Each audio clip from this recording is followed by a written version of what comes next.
Pretty big size, huh? What is that? 13? 13 pounds? Okay. Hey, what's going on, everyone? Welcome back to the Glassman's World. I'm Dan the Glassman, and we are about to cook some Thanksgiving dinner here. Get all baked and roasted with the Glassman here. So I've got actually got some chile over here. Let's see if I can bring you guys in and show you guys what is up on the stove. Well, we got water going right now, but I got some red chile, some meat, just soaking in some red chile right here, just cooking. It's been marinating all night. It actually got cooked down and dried out some, so I had to add a little bit more moisture into it, and just cooking it back down again to where it's almost dried out. And we're gonna make some tamales today, guys. So if you stick around, I don't know how long this is gonna go or whatever, but I'm gonna get the turkey going. We're gonna get that in the oven. We're gonna get some tamales going. We might cook up some bizcochitos, make a whole bunch of other things. So welcome in to the kitchen here. And I wanted to show you guys something too. Also, we'll get to that here in a minute. Just got this all cleaned out. Used the Norwex there. Let's make sure that it's fully clean. Wipe it down again with the Norwex here. Make sure this Norwex here, it basically gets rid of 99.9% bacteria with just water and this cloth alone. So yeah, this is excellent Norwex. I highly recommend it. If you need it, my wife is a personal consultant. We can get you the oh, can we even see it? There you go, Norwex right there. So Norwex is awesome. It's in the future. Jump into the future with us. All right, let me get some scissors here. The oven's already preheated. Here you go. What do you got there? Norwex. Oh, you got some new ones? Yeah. Well, we don't need to. What do we need new? We haven't used any new ones in forever. Oh my gosh. Yeah. You like Is this for us? Yeah.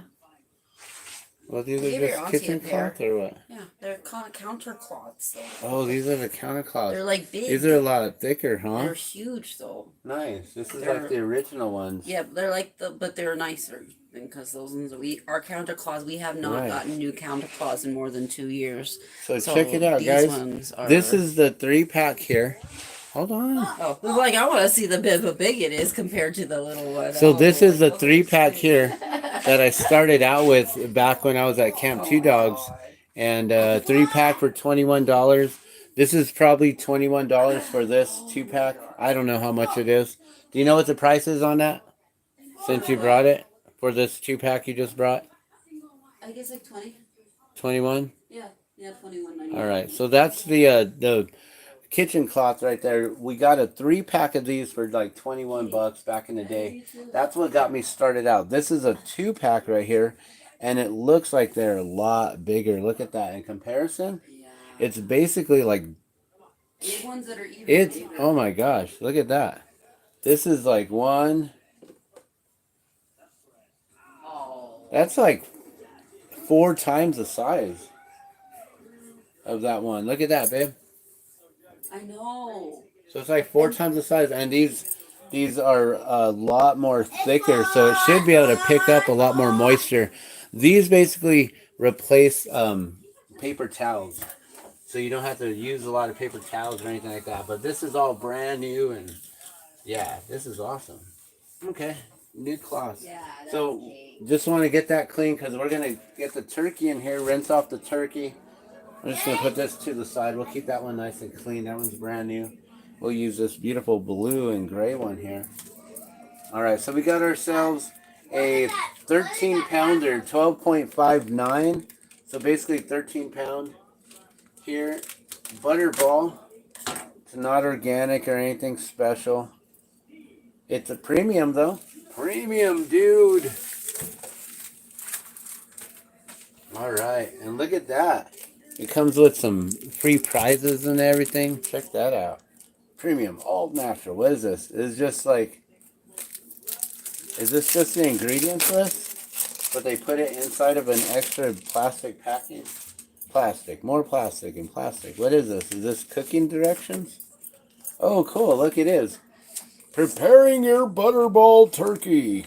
If you got a 10 to 18 pounder, that's what we got right there. Refrigerate. So you want to thaw it for 3 to 4 days. It's been thawed for 3 to 4 days already. Unstuff. We're going to have it unstuffed. So 3 to 3.5 hours. Approximate roasting time. Oh, that's not bad. 3.5 hours, babe. Because it's a smaller one. It's only 13 pounds. Dang, 20 to 30 pound turkey. Imagine that. That's huge. Okay, so how do they tell you how to do this? Let's check out their stuff. You got to thaw it first, quick thaw.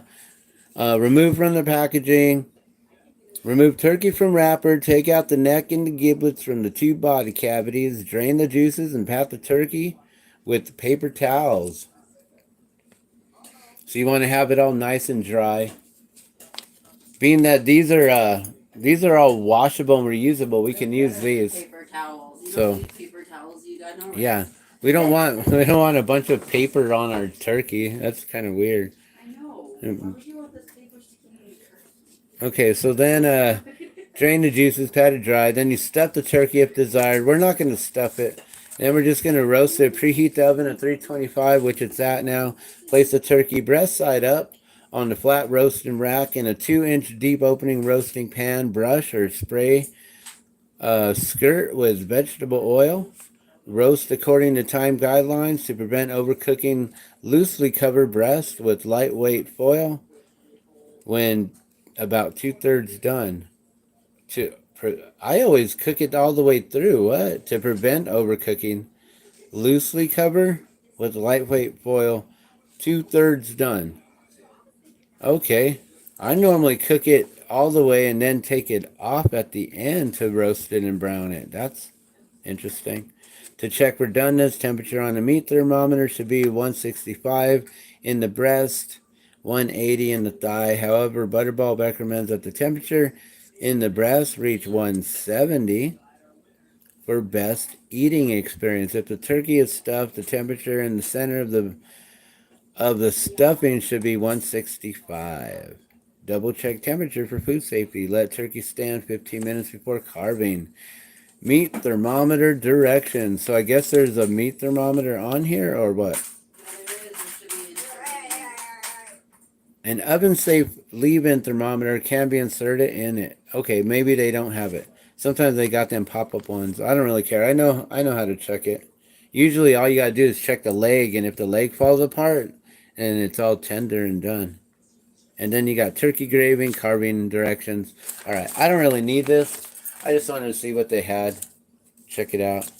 But good to know. It's going to be 3.5 hours on this at 325. So we're going to open this up here. Let's check out the bird. Have to see if there's any feathers on here. I have to defeather it anymore or anything like that. All right. I'm going to rinse this all off here.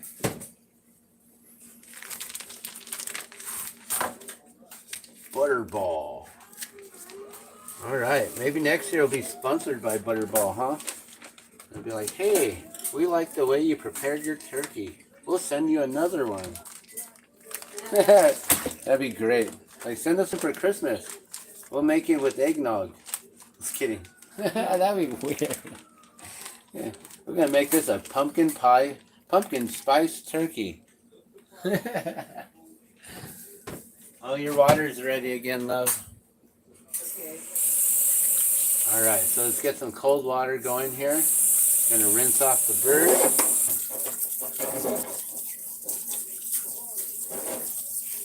You know, this is a lot better and cleaner than that other one we got last year, which the other one, I don't know what we had last year, but there was a lot of like feathers still stuck in here. This one's been really nicely defeathered. I was all worried about the one we got last year. I'm like, what is all these little black things here and there? Like, there's something wrong with it.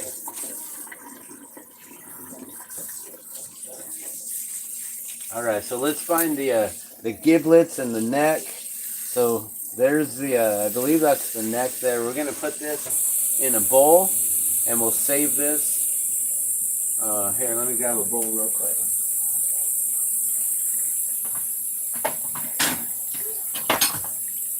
All right, so save that.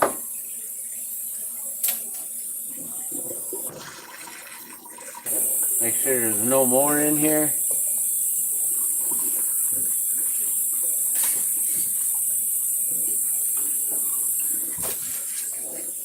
And then we got to get the neck. I believe the neck is in here. So you got the neck, you got the giblets. So we can make some turkey gravy now. Just cook those down, maybe in a little bit of oil, season it up some, add a little like thyme, some rosemary, maybe some marjoram, something like that. Cook it down a little bit. Cool. So this bird is nice and rinsed here.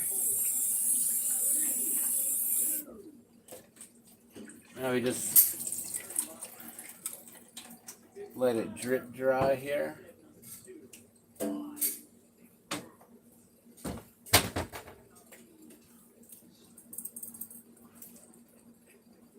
don't know if I want to use the brand new towel on this.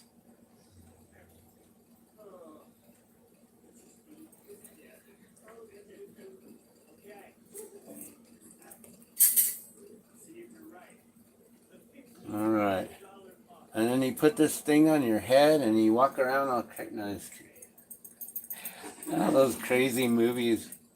Like, man, that would be a big bird to be able to put your head in the cavity and the, like, that's crazy. You couldn't even put a baby's head in there.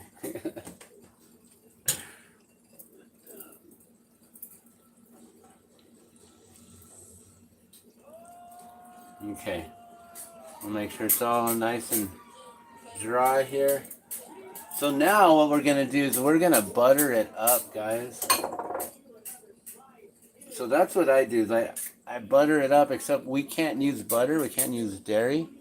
So I'm going to flip you guys around here. Give me a second.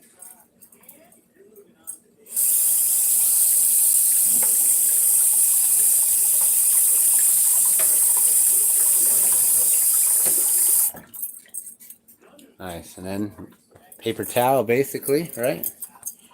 So let me get the pan here. Oh yeah, and I wanted to talk about this. We'll let that kind of dry for a second. But check this out, guys. I found these. These are actually old. I don't know if they're going to be good and if I can use them. But they were in our food area, right? And so I'm looking at this and I'm just like, wait a minute. You guys remember what I posted the other day, right? Where we were doing the Thanksgiving Mandela crazy story, crazy Mandela effect or whatever. But on the screenshot, I used a picture that had one of them showed the Stouffer's and one of them showed the Kraft logo. Where's the logo on these, guys? What kind of stuffing is this? Where's the logo?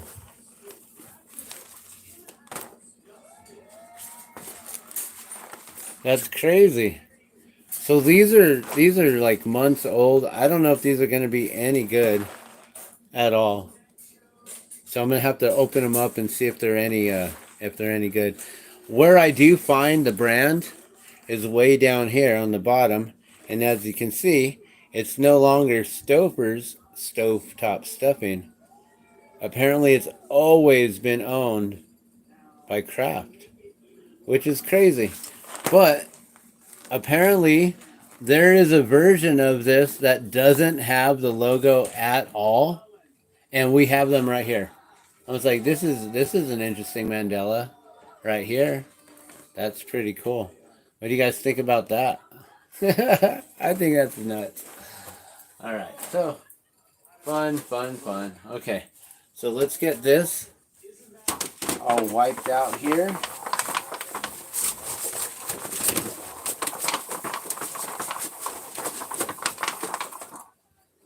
I'm gonna actually get it a little bit wet. It's better when it's wet. You really get it to clean and activate. So these are lined with silver, but it's really all about the mechanical action of the microfiber within these cloths and how they work and how they pick up everything, all the bacteria and everything. But the silver helps to nullify it all. All right, so we're gonna just put this in the pan here. Let me move a couple things out of my way. Clean up this. All right, so we know it's 3.5.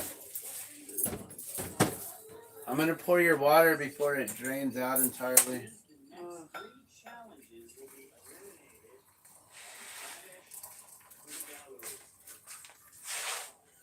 Can I have some? Some what?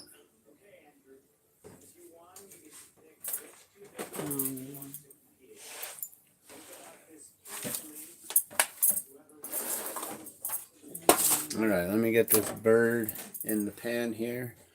Where's your things? There. This one? Yeah.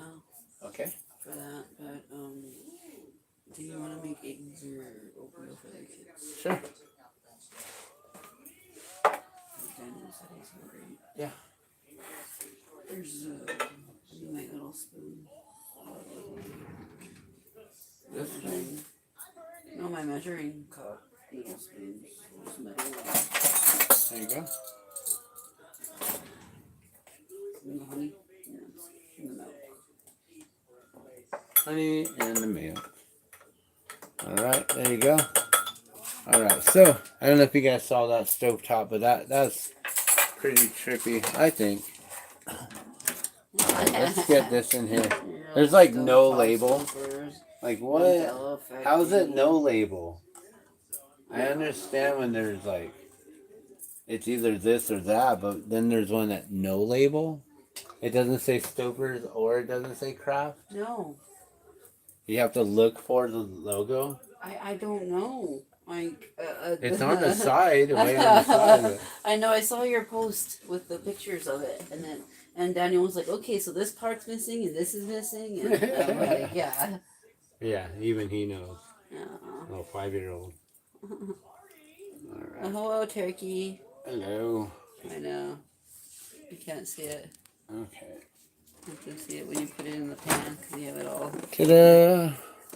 Hello, turkey. All right, so now the turkey, Woogie. What I do. Here, let me just clean off my hands here. Okay, hold on.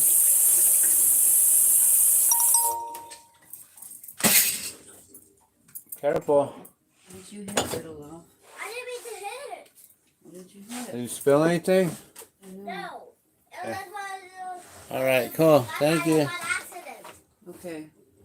All right, so now what I do is I get these wings here and I bend them, kind of like fold them so they're like behind. So it kind of kicks back like that. That helps to allow the turkey to lay flat and it opens it up some. All right, and now we're gonna butter it up here. But like I said, we can't use butter, so we're gonna use ghee today. Yee. We can use ghee all over it. Yeah, Awesome. so we got some ghee today, guys. So it's homemade ghee. I don't know if you guys have seen that video, but basically, homemade ghee. You just cook butter down for hours, 6 to 8 hours, very slowly until the milk fat starts to render away from the rest of the butter, and then you have to separate them using a cheesecloth and a colander and straining it and everything like that. All right, so We're going to butter this up here. And then I'm going to season it. Nice. Sprinkle party. It's all liquidy, so this is just going to come out. Just going to slide right out.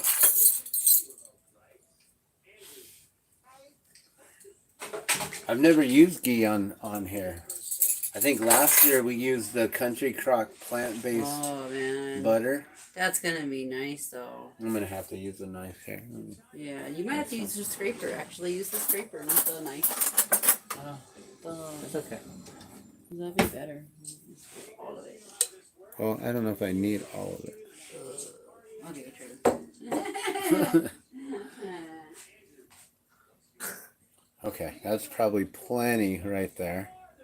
So now we're just going to basically give this turkey a massage to tenderize the meat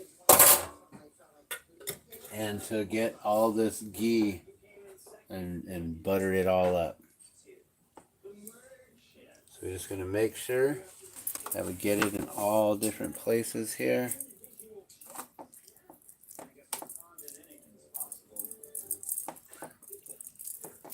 Make sure it gets in all the little crevices.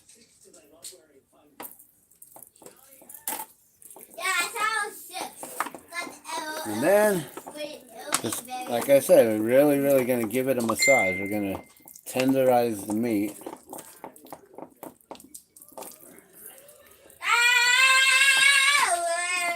So, I don't know if you guys know, but I'm a massage therapist. Just kidding, I'm not. But I am, but I'm not. I'm not professionally trained, but I have been trained. My roommate actually went to the New Mexico School of Natural Therapeutics and became a therapist, and he came back home every day and was like, hey, let me try this on you, let me try that on you. So basically, as he was like learning and training, I was picking up on all the new techniques and everything that he was learning in school. So he's technically certified and trained and everything, and I just got trained by just from learning on the side.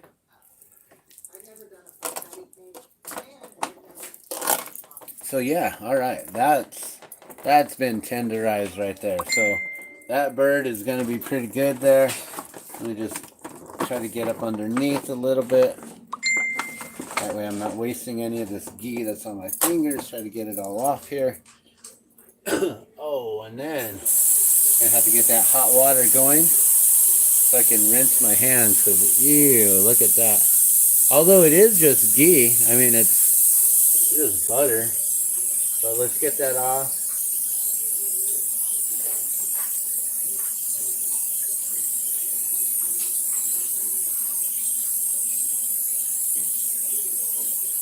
Oh my gosh, my hands are so buttery now.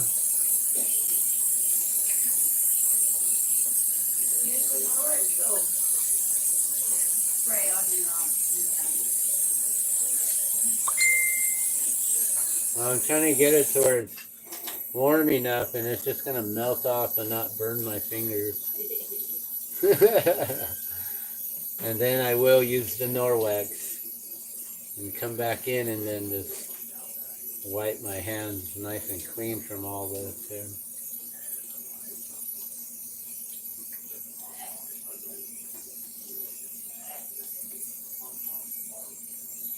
Okay. Get this Norwex here. We got a whole another one. So I hope you guys had an awesome Thanksgiving yesterday. We went over to my aunt's and got to see cousins and spent some time with the family. It was nice. It was chill. It was lovely. We got to have some really good food. Turkey. My aunt made the red chile, which is important. You got to have the red chile. All right, let's get this bird in here soon. All right, we got some poultry seasoning. So I did buy that specifically for this. So let's get that out. Where is it?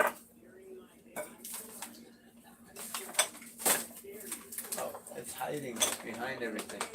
Okay, so we got some poultry seasoning here. Some Spice Islands poultry seasoning. So we're just going to cover this up with this. Oh, and then the main thing that I wanted to do. We're going to try something a little bit different this year. Since we're not going to stuff it with stuffing. My wife doesn't do stuffing. And if I'm going to do stuffing, it's going to be regular, not gluten-free. So let's, geez. It doesn't even have a little shaker top. I just want you to just cover this up, man. Okay. Here, I'll just do a little trick. Just cover it like that. And it'll come out between your fingers so you don't get too much all at once, you know? Like, because that'd be crazy trying to shake this all out and then you just get it everywhere. Alright. So I just put it through. Hey, Buggy. Hey. What's going on? We got a live stream going, Cooking with the Glass Man. Or wait, you said Baking with the Glass Man, huh? Yeah. Alright, so there we go. Got some poultry. And just pat this here like that. Get that seasoning all over the place.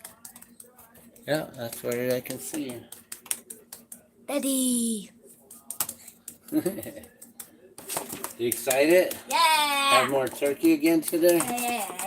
Yeah. Hey, will you do me a favor? Oh no, you probably can't reach it. Alright, here, let me grab what? this. Excuse me. We're gonna grab this. The fresh Oh, yeah, rosemary, remember? Oh my gosh, it's not as fresh as I was hoping.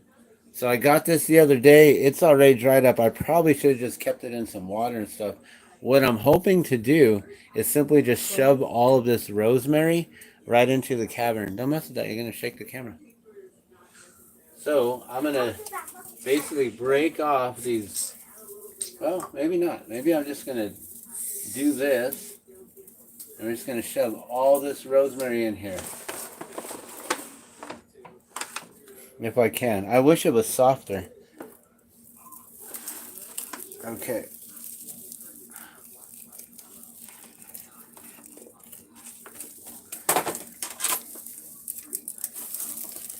Is it gonna fit? It's not soft. I was expecting it to be soft still. So I'm just gonna be a little bit brutal with it, I guess.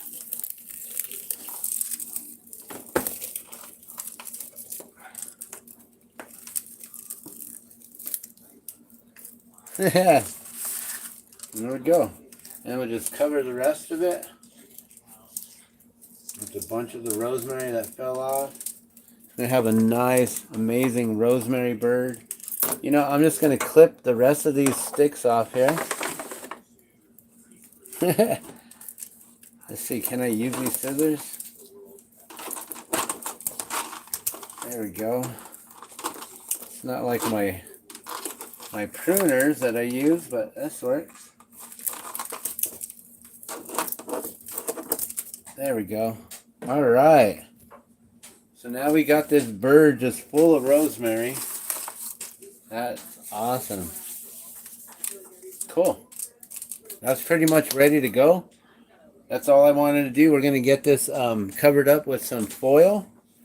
And then, look at that. All that rosemary just in there. That is going to be amazing. Okay. And then we'll go get the foil. We'll cover this up. Put this in the oven here.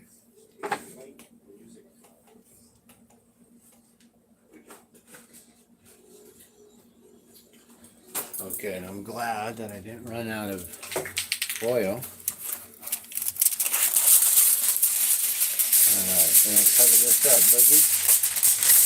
Daddy, you Gonna do said one I side. should put inside or outside? Because I think something's outside and inside. I put the rosemary on the inside and it's also on the outside. Oh. Yeah. So there we go. Let's cover it on one side like that. And cover it on the other. Gonna bake it at 325 for 3.5 hours, guys. And in between this process, we're gonna start working on maybe do the bizcochitos right away, or maybe we'll work on the tamales. All right, so let's get this in the oven here. All right, let's see. Can we turn you guys to the oven? Can you guys actually see the oven from here? Don't know. Don't know. I'll just back you up a little bit here. There we go. Nice. So then we get this in the oven. Look at all that Norwex right there. It's crazy. All right, so we get this in the oven here. Don't look at it because it's my dirty Norwex. Oh, it looks nice and bright. They can't even tell. You just revealed that it was dirty, but they couldn't tell. It looks so nice and clean. Sorry. All right, so there we go. Oh, Boogie said turn the light on so he could watch it cooking, but you won't be able to see the actual turkey. You'll just see it in the foil. Lighting? All right, so no, we're good. So now I'm gonna try to do the we're gonna try to do the tamales here, which is gonna be pretty interesting because it's been a while since I've done these. Okay, well, we got a whole bunch of masa here.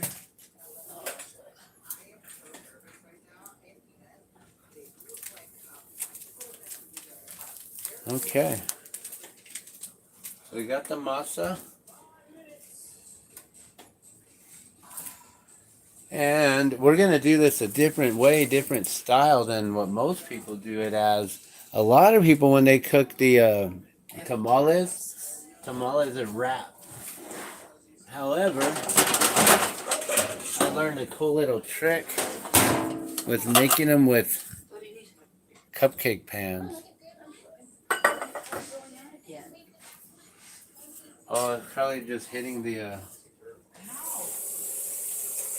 ghost.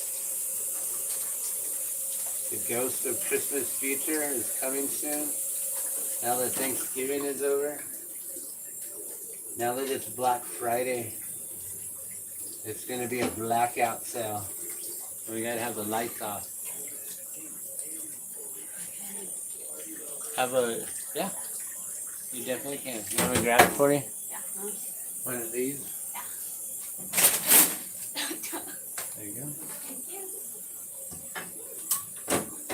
All right, we're back over here doing dishes now in the Norwex room. Oh, can I have one? What do we have? Please. Oh yeah, you guys want oatmeal? Or you guys want eggs and toast? What do you want? Eggs and toast? Yes. Okay. And we also have cereal and milk, Luna. If you just want a bowl of cereal. We don't have any.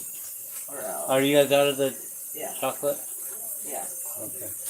We ate the last bowl.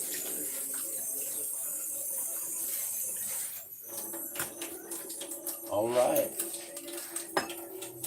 We'll fry up some eggs here for you guys. I don't know. The bread smells a little funny.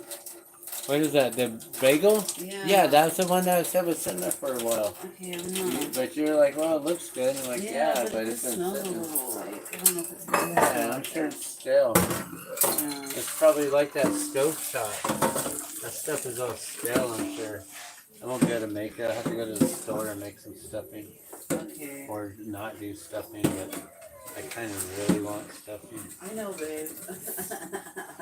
Oh, you know, I didn't even think about it. I made all this like red chili meat, but I didn't actually make red chili on the side for my turkey. Yeah, you didn't. I'm gonna have to make some here. You can cook all day. Yeah, they can hang out with me all day. Yeah. You guys are welcome to hang and chill all day while I'm cooking and cleaning, baking and roasting with the glass man all day. So we're getting this cupcake pan all clean because we're gonna put these tamales in the cupcakes. We're gonna make tamale cupcakes. There's a trick where you don't have to wrap them. Each individual one in the corn husk, and then tie them off with a little string of corn husk. It's a big process having to roll each one individually and do all that. So, huh? Yeah. Outside. There you go. Stop. Just don't put anything on there because that's hot. The burner.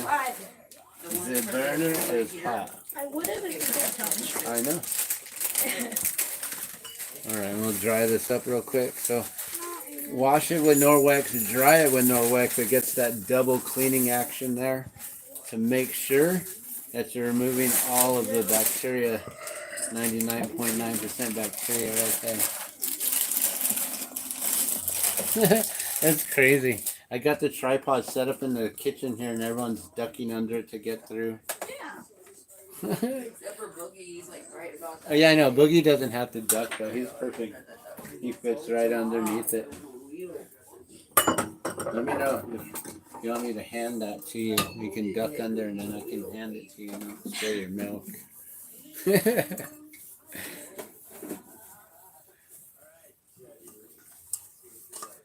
We can also pan it out of the way for a quick sec too. No, Aiden, no.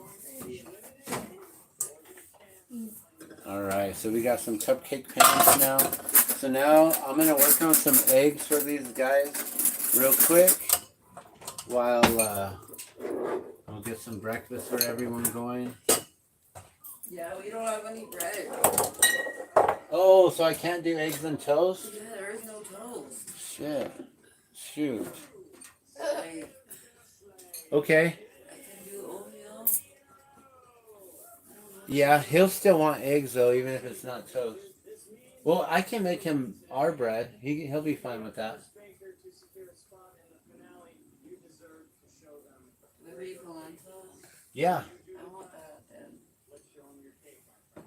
My stomach is like. Okay.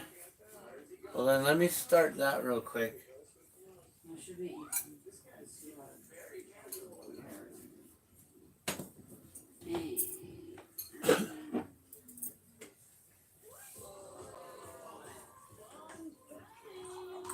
Oh, I'm gonna run out of water here. Alright guys, so we're about to cook up some polenta here. Basically it's instead of like what do they call it? The wheat. What is that stuff called? Molten wheal? No, it isn't. It's It's- called polenta, but it's like molten meal. Yeah, that's what I'm trying to explain to them. Oh, okay. Cream Some people don't know what polenta is. or cream of wheat. So yeah, so cream of wheat. People, you guys know cream of wheat. It's like basically just crushed wheat. Okay. And so polenta is like a crushed corn. So instead of a wheat cereal or wheat meal, it's corn. So it's basically yellow corn, polenta, Bob's red meal, polenta. It's real simple. It's basically a 2 to, is it 2 to 1? No, it's not 2 to 1. It's 3 cups of water to 1 cup of this. So basically for every 1 cup of water is a third. And I put 2 cups, so I need 2/3 cup of this here. So we're just going to dry this up real quick. And then we'll put 2/3 in there. So I'll make the polenta. Do you still want eggs, Boogie? Fried eggs, or you just want the cereal with Mama? You want eggs or cereal? Because there's no toast. Eggs. Yeah, you don't want eggs regardless. Okay. Yeah, I figured he would. Thank you, babe. Alright. What time is it? I didn't check the time. I don't know. I plugged in my phone because it died. Oh, let me check here. Let me see if I can see the time here. I just can't read my phone too well. Yeah, I can't see it. Hold on. 153. All right. So, Okay, so basically 150. 3.5 hours.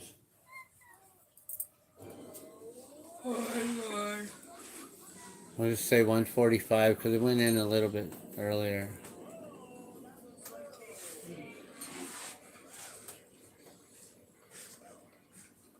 So, well, at 5:15 is when it'll be ready. yeah, 5 or 6. All right, about 5:15. Cool. All right, so we got this all dry. We'll measure this out to 2/3 here, and then we're gonna just make some quick polenta, and then we're gonna get started on the tamales. I don't know if I have any corn husks, but usually I would cover the tops with the corn husk. What's up, Boogie?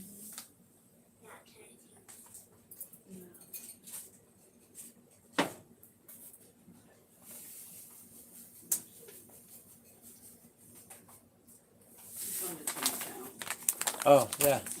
Yeah, just make sure it doesn't have like music or anything in the background.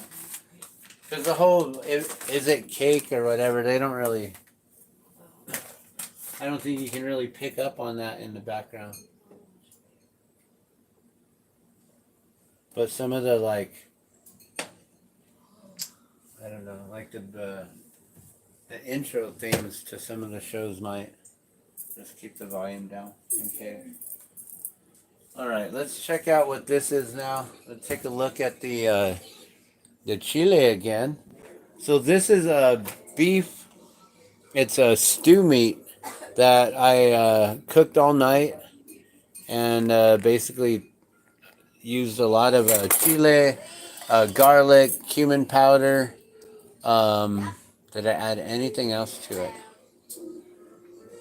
Trying to remember specifically what I put in there, but yeah, it's basically just red chile, powdered chile, cumin, garlic, maybe coriander, but I don't think I added any coriander in here, and then salt, some of the pink Himalayan salt.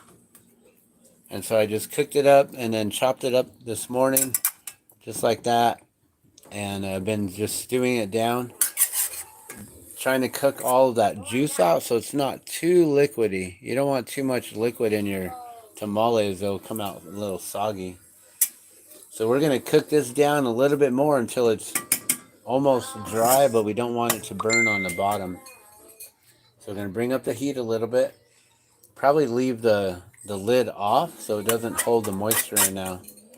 That's just to make sure that that meat's all nice and tender there. And a lot of people are probably, if you've watched me before in the past, you're probably wondering if I'm vegetarian or not anymore, because I've been cooking with a lot of meat these days and stuff. And pretty much I'm a wannabe vegetarian, where I'd want to be a vegetarian, but with the family and everything, they eat meat. They like to eat meat, and so we have to serve them up meat and stuff for the iron and things like that. And so yeah, so I try to eat as much veggies as possible, but yeah, I'm no longer vegetarian, as you can see. If you're wondering, if you have questions. All right, let's see. Is this stuff cool? That stuff's still good. Now we got to measure this out, and we're gonna have to figure out how do we read this. This is so small. Maybe if I come close in here, I can read it off the camera. Come on, zoom. That'd be so good if I could zoom in on that. Is the lighting not good enough? There it is.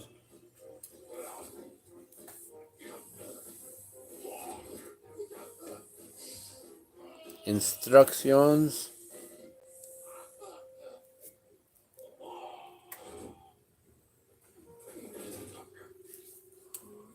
So I guess it's all in Spanish. Oh no, there it is right there. Instructions for the masa. So we're going to combine 2 cups of the yellow corn masa de maseca with 1.5 cups of water. Mix thoroughly for 2 minutes until it turns soft dough, and then it's ready, and that's it. And then add some salt, I think, right? Or add teaspoons of water, one at a time, if it feels dry. All right, and this water is boiling here, so we're just gonna put this in now. The thing about this is it needs to be stirred like pretty much constantly as soon as it goes in. So once the water is boiling, then you simply just pour it in and start to stir. And then you just continuously stir so it doesn't get all thick. You don't get big old chunks or balls in there all stuck to each other, clumps. And then you just bring the heat down. So it's going from a medium heat all the way down to like a simmer now, and then we're just gonna let that thicken up.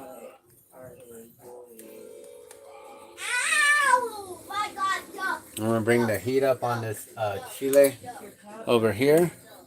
So this chile now is heating up, nice and hot. The turkey's going.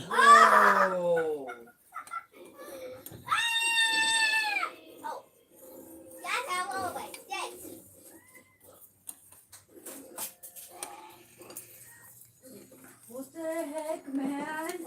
So this is all getting thick, you can see. So it's like the cream of wheat or farina, but this is different. Polenta.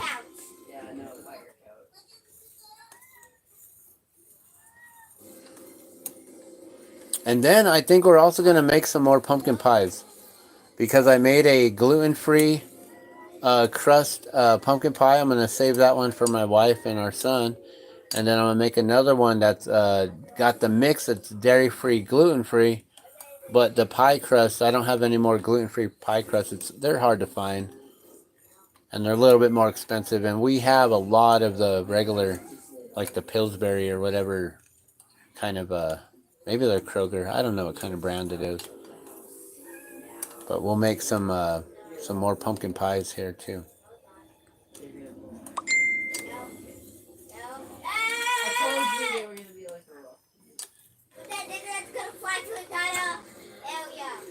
All right, so that polenta is pretty much ready. At that point, you can see it's starting to bubble. It'll thicken up. At this point, that's when I'll just start to put it in the bowl because it'll continuously thicken even in the bowl.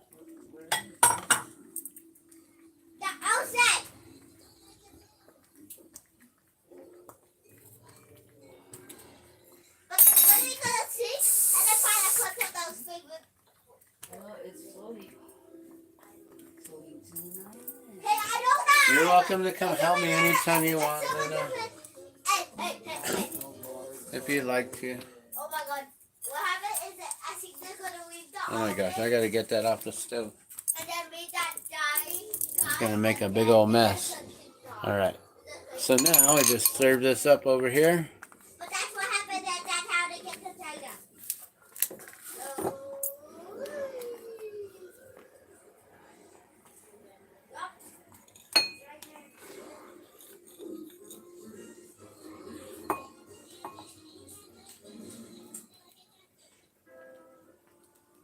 That's the Love Island. These glass pans don't pour so well. They always make a mess.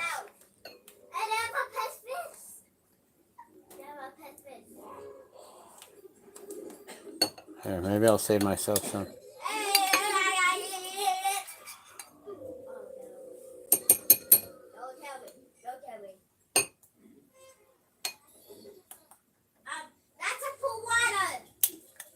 All right.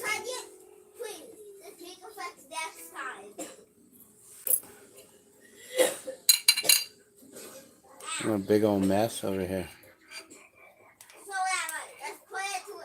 Okay.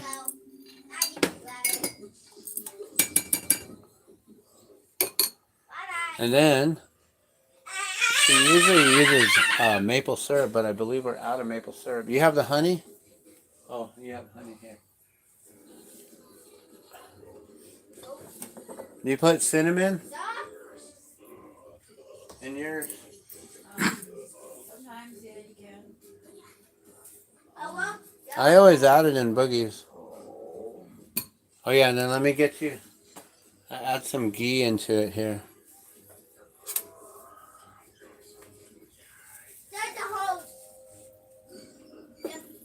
See, and that's why we didn't want to put all the ghee in there.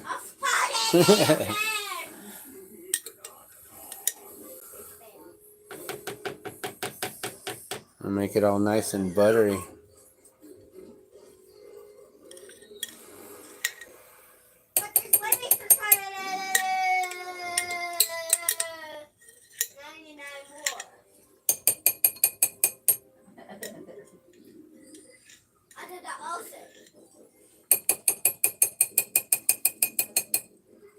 All right. So now the polenta's done, and we can get going on this tamales here. All right, give me a second.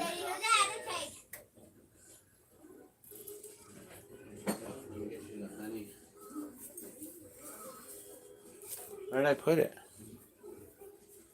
Oh. There you go. All right, so now we got this chile going. We need some masa. So they said, what, 2 cups? Is that what I read there? 2 cups of this. Well, can I get a little bit of milk? Oh, yeah. I forget. You always do it with milk.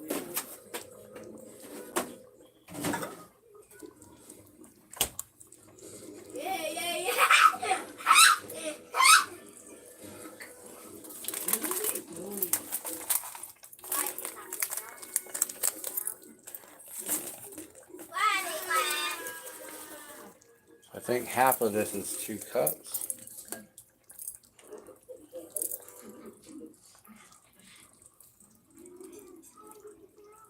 Oh, look, the lines are all gone. You can't even read it anymore. Oh, well, this is all corn anyways, polenta.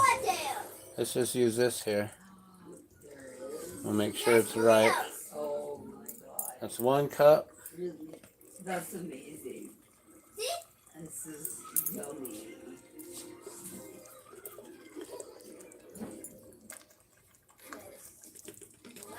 Oh, well, there's 2 cups. Whatever. We'll just add a little bit more water to it.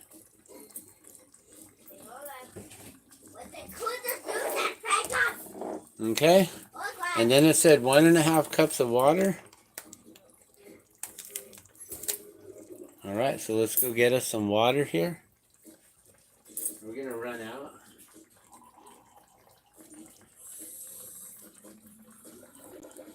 That's pretty smart. That's really smart. Oh my god, it's gonna explode right as soon as you get to it. Okay, there's It's 1. gonna float up. Oh my gosh.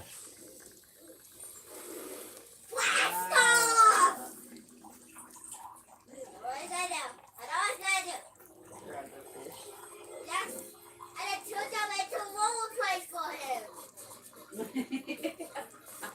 They're so silly. See that? See, it's one of my rollerblades. Look at that. It's one of my rollerblades. Oh my gosh, we literally have 1.5 Blast off. right there. We'll add some salt.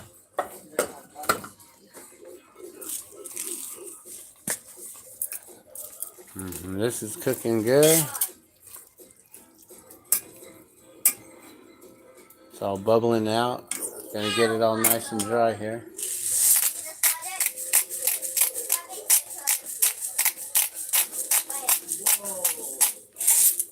All right, and then let's get a fork to mix this.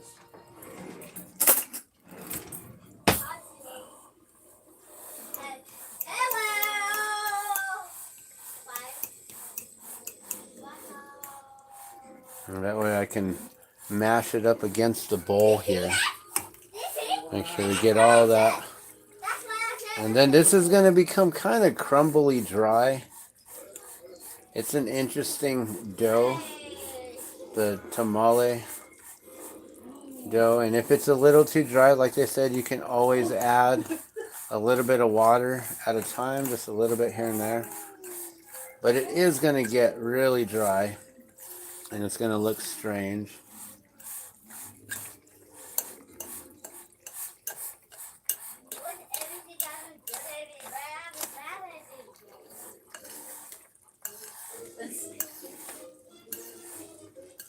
And basically that polenta is just this, but a little bit more coarse. This is a little bit more fine.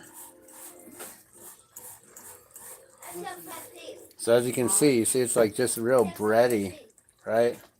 But then when you mash it, I don't know if you see that, when you mash it, it becomes, it goes from this, where it's like really, really floury, to doughy. You see that? You just, if you can get that kind of texture, then that's pretty good there.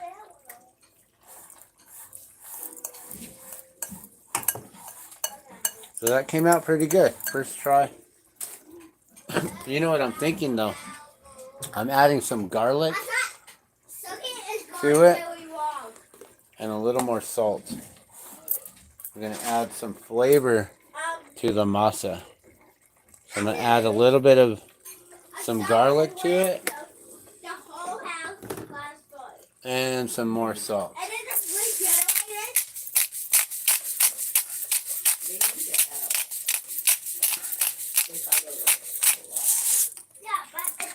There we go. So the trick with these is just pushing some of this on the bottom of the pan and then filling the inside and then covering it up. You know, another thing, you know, actually now that I'm thinking about it,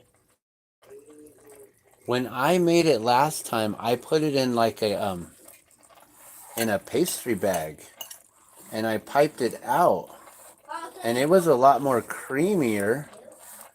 They had me make it a lot more wet. Maybe it needs to be more wet so it doesn't dry out so much.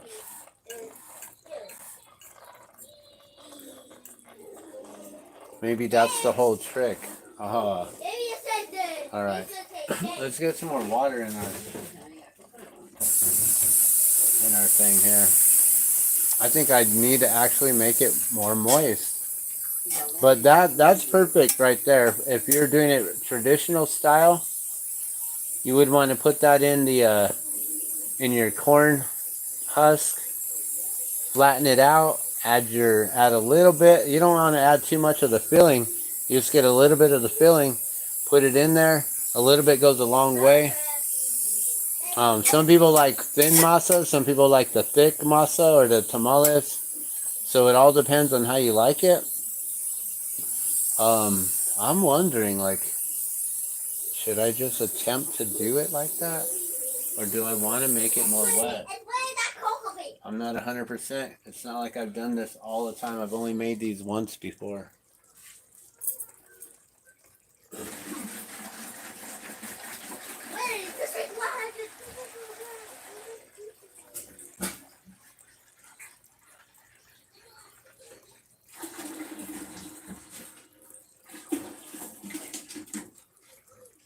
We're getting our Brita filled up with water here from the tap and letting it filter through the Brita. Oh, maybe I should serve myself some of this cereal here real quick. While we're waiting, I can have me a little bowl.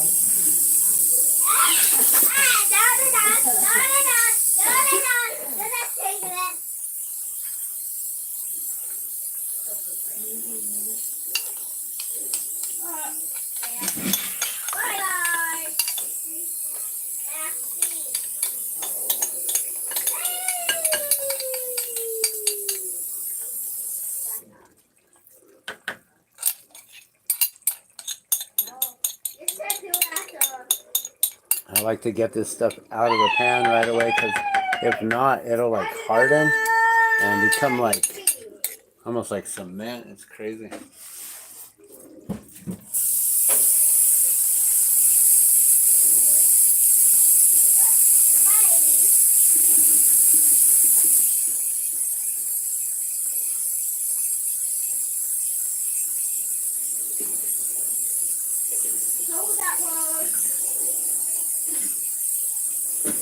So I don't know if anyone's here yet. If you're here, say hello.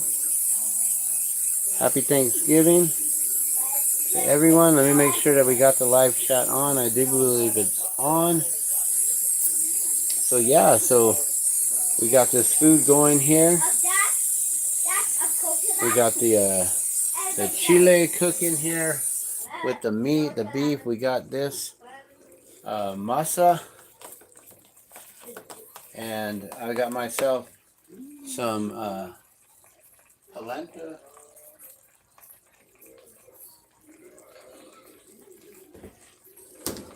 And usually I just add a little bit of butter to mine and some cinnamon and some honey. What's that one? I think that's an ice one.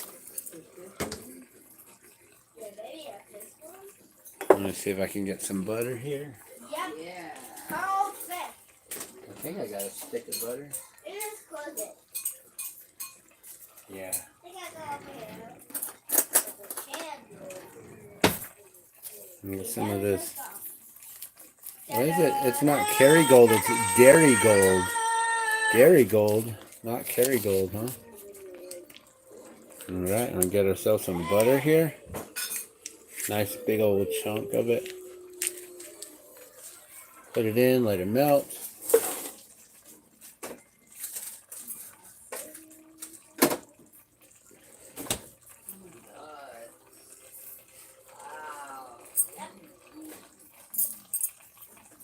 This is going to be an interesting stream, and seeing how long this is going to take with everything, and if I can keep track of it all too. And then try not to bump this camera while navigating through everything. That's the fun thing of it. Alright, look at that. That is getting there. That is so close. We're going to start making this here. Alright, let me get some more water though. I'm going to add some water to the masa. We're going to make the masa a lot wetter. I think it's supposed to be moist because we're not wrapping them in the steam. It doesn't like, it's not the same. It's a different style.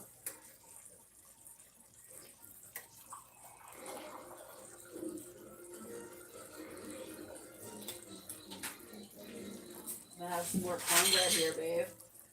Some cornbread? Yeah. Okay, let me go get a bite. Okay.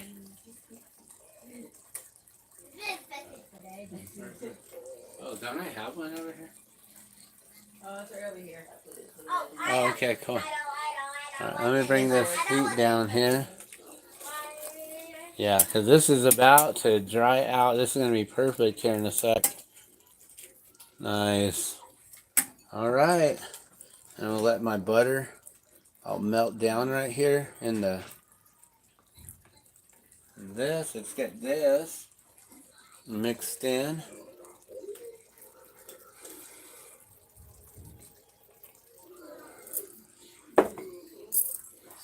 That's a lot to add all at once. I'm like, okay. But I remember it was really, really wet last time. It was so wet. I was putting it through a pastry bag and piping it out.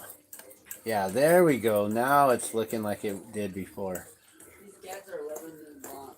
It's getting really, really wet now. That looks good.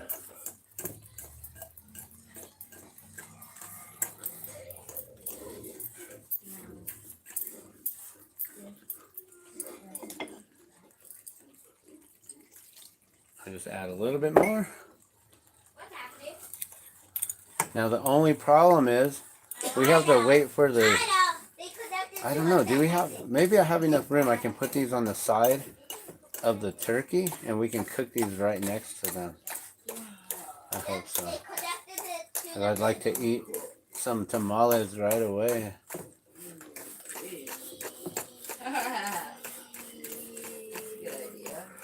Right before the turkey comes out, we'll have some tamales. Maybe I can make some pozole. Oh, look at that. That looks awesome. That looks like a really good dough right there, guys. Not as dry as it was before. It's supposed to be dry when you're doing the whole steaming them in the corn husk. But we're going to be baking these, and so you want this masa to be a little bit wet. So it called for 1.5 cups of water for the 2 cups of the masa. I used an extra cup, so I added 2.5 cups of water. Maybe it could have been fine with just 2 cups. This is pretty moist, but I think this will be fine. And then I'm wondering, do I need to pipe this out like I did?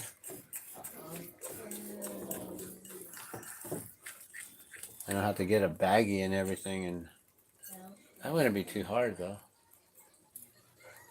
We can do that. Let's make it all fancy style.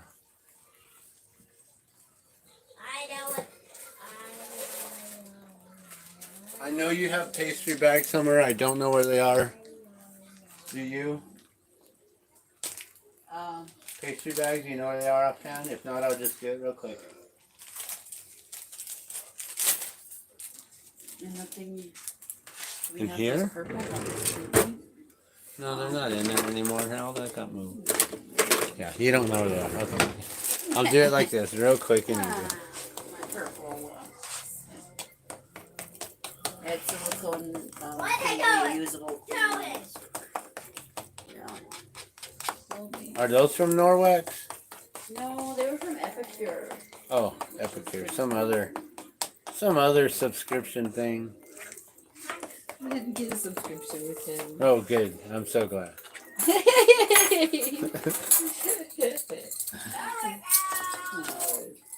All right.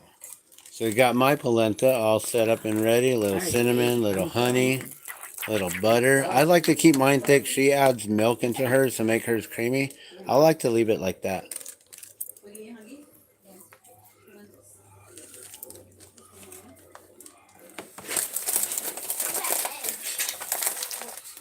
All right.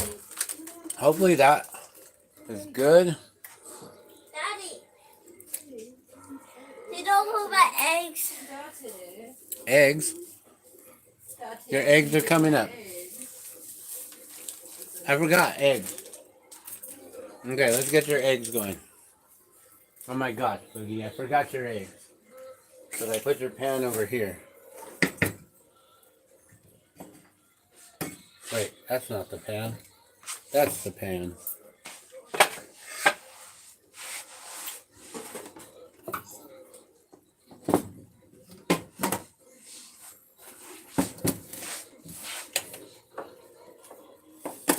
Okay, here's your cornbread popcorn. Thank you. It's over here. Cornbread.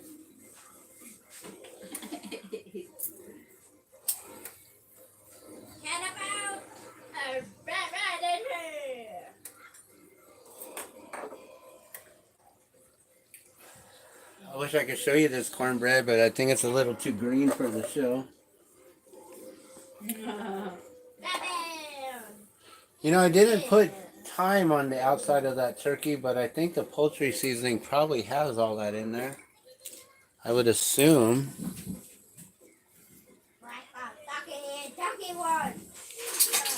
Right? What has it got? Sage, coriander, marjoram, allspice, celery seed, and black pepper. Oh shit, there's black pepper in here. In what? In the poultry seasoning. Aww. I didn't read it. Did you use it already? Yep, it's already on the turkey. Okay, I have to take some Benadryl for we eat the turkey. Yeah, but there's a lot of rosemary on the outside of it. I'm sorry.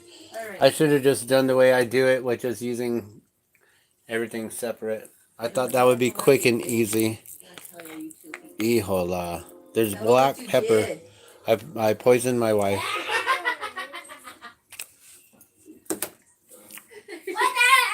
You know, she has a black pepper allergy, and it's not very crazy.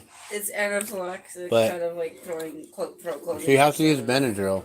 Have to take some Benadryl sometimes, and it will be It's on the skin, though. Spite. It's on the skin. But if I eat like actual peppercorn, like like a full peppercorn, not just flakes, I will totally go into the anaphylactic shock. Like Yeah, we won't do that. Blown, like, yeah.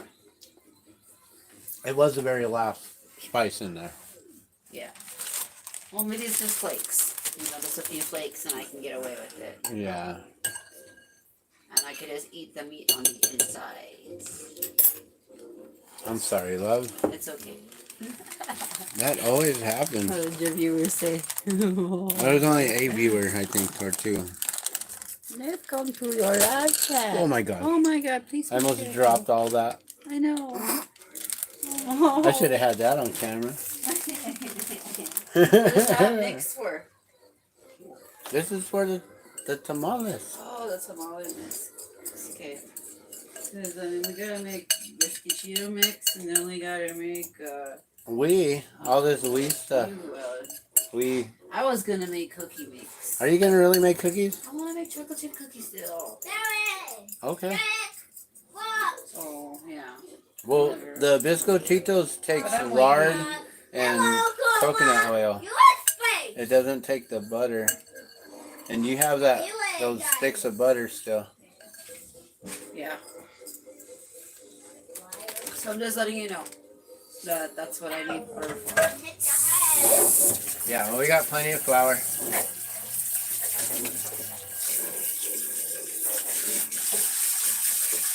Yeah, and I found the anise to make the bizcochitos. Apparently it needs anise, which is kind of like a black licorice kind of flavoring. It's interesting.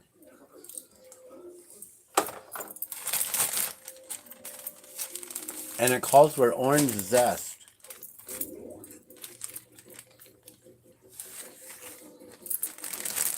All right.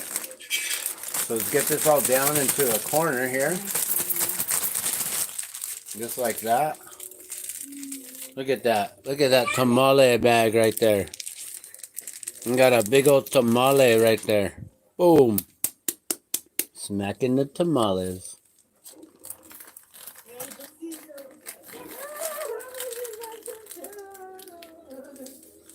Okay, we'll make that all nice and airtight, hopefully.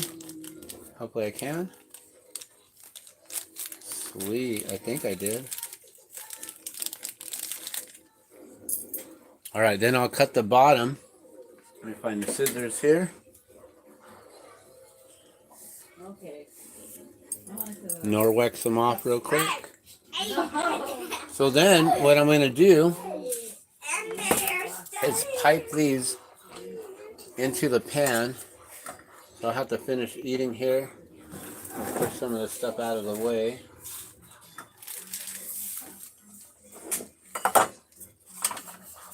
And we're about to make some cupcake tamales, guys. We are here. We are like about to do this. Oh yeah, there's barely any juice in there. I think we're like at that point where, yeah. I don't know if you can see that in the pan, but there's like no juice anymore. You see? Like a little bit kind of coming out the side right there, a little bit right here, a little bit right there. But that's pretty much, that's ready to go. You can add a little bit of juice. Okay, so for the tamales to pipe it in, I have to use the bag and then just squeeze it in. We're going to start on the bottom, go around the edges, fill it up to like that on each one. Just basically make a bottom, and then the edge on the we're just going to make a cup, but not fill it all the way. We need a center to then put the filling, and then we'll cover it with a little bit more on top.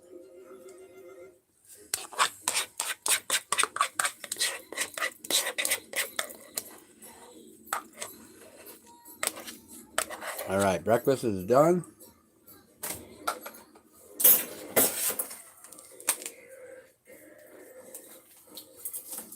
And I'm gonna put this milk away so it doesn't go bad.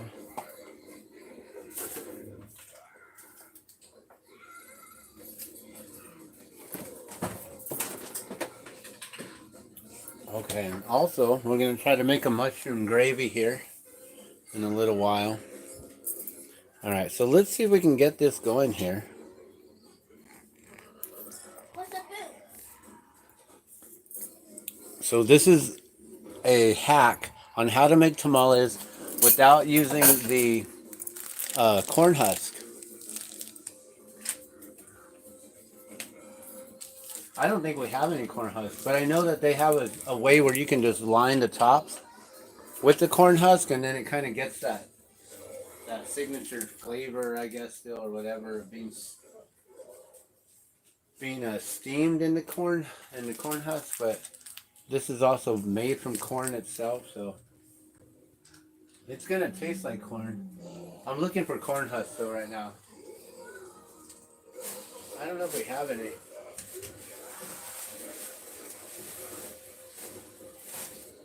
I think I threw those away. Alright, I'm gonna have to just agree with myself that I threw those away. So we're gonna cut this tip right here and then just start squeezing it out. Alright, you guys. Ready? Here we go.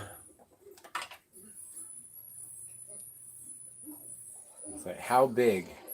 Don't want to go too big at first, but not too small either. Alright, let's see what that does.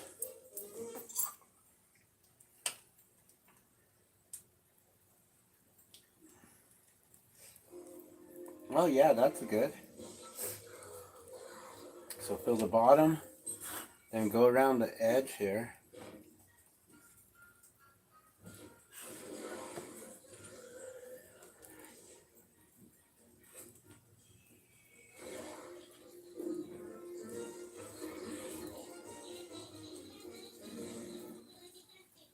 And we just make like a cup like that.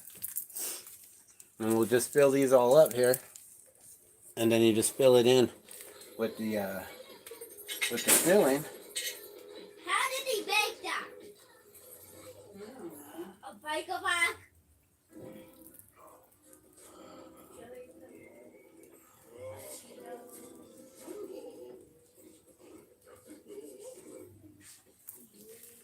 Bam, just like that. Let's see if we can get into a groove here.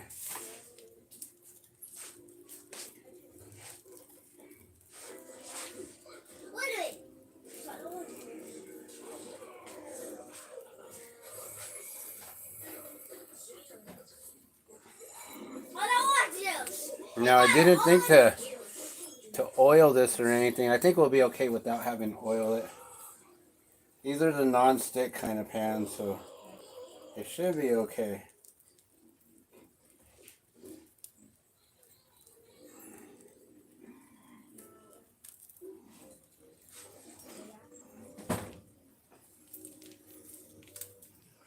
And keep on twisting the bag, making sure it stays nice and tight.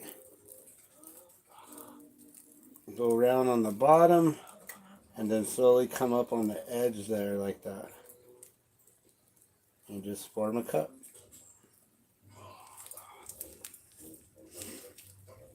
So those of you who are in Albuquerque, I don't know if you guys ever heard about the Bug House, but they are opening up their Christmas decorations once again this year. Tonight will be opening up on display once again. The Bug House, they basically they got like way famous for oh no, I'm supposed to be making those eggs. I forgot. I overheated the oil. Okay, let me take a quick break for a second. Let's get like, oh no, I'm gonna burn his eggs here. Where is, oh my gosh, we only got one spatula. I don't know what happened to our other spatula.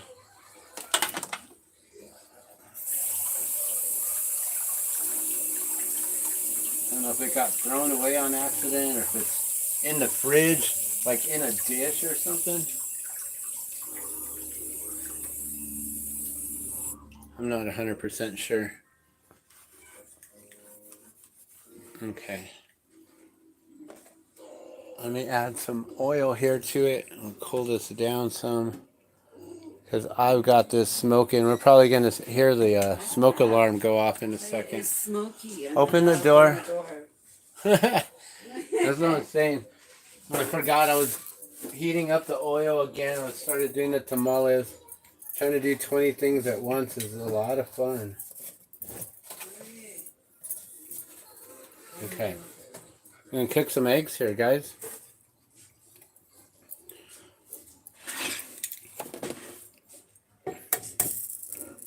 These are going to go quick. Alright, real fast, quick. Over easy.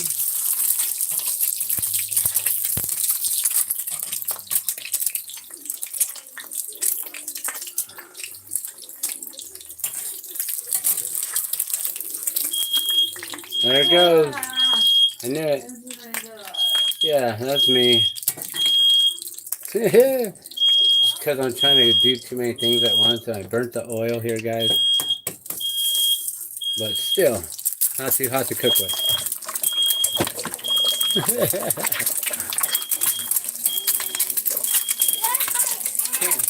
Gotta be exciting for the live stream. Gotta have all the sound and everything. Fire department show up. Oh, what's going on? Is there any turkey left over? Alright,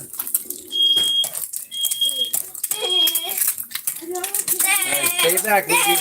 This is popping hot. Popping hot. Piping hot and popping hot.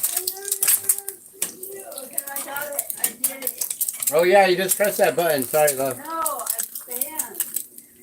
Oh no, there's a button. You just press a button. Oh, she's all fanning it over there. You just press the button and it turns it on. You're learning to go. Alright. There goes 2 eggs right there. And some pretty hot oil. So they look almost browned. Come on. Some olive oil. And probably ghee mixed in this oil mix here.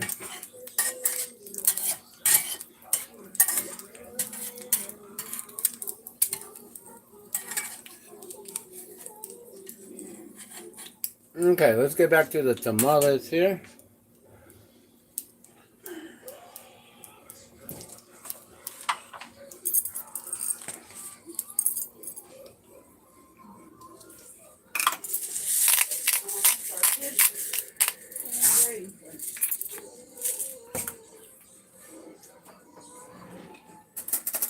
Okay, here you go, Boogie.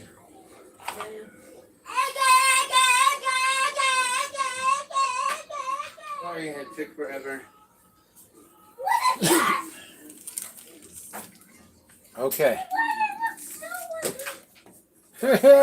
It's because the oil was warm. You got a little extra color. You go, what is that?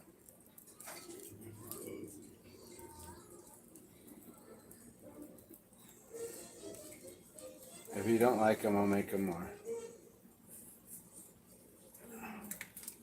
But I'm sure they're good. I'm sure they got extra flavor.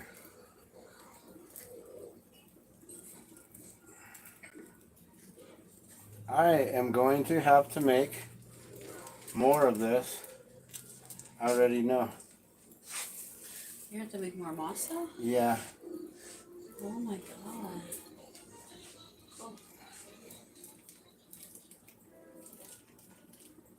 Yeah, because we also have to top these. I'll just make another batch here. Ah, now that it's all... Eee, that's messed up. There you go.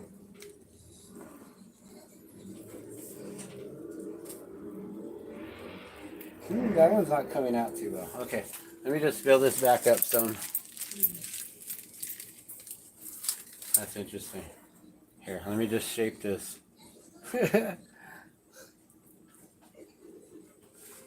See, that's the other thing too, is all these can be shaped like that, you know, it's just dough.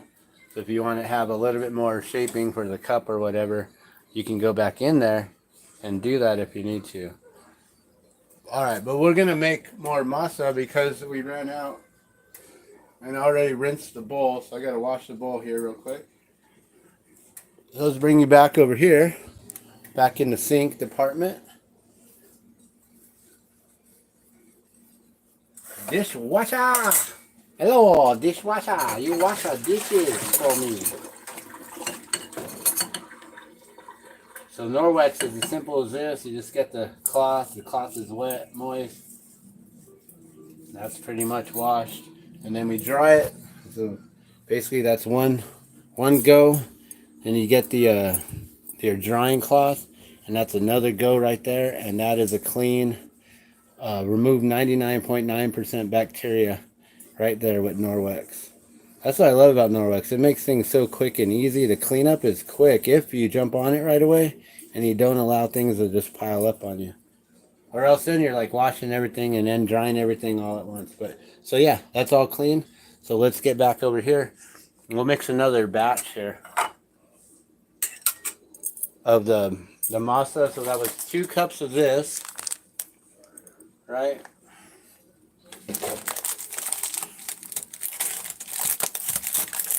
And 2.5 cups of the water.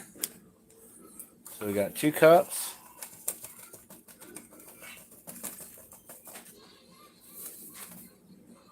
Come on.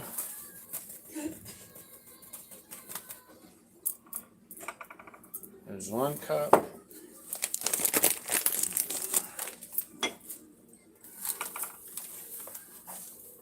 And there's another cup right there.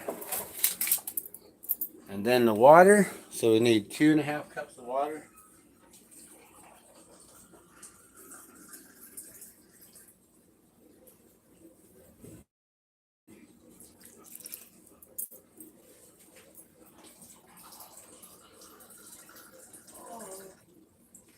That's 1. There's 2. Let's get the half.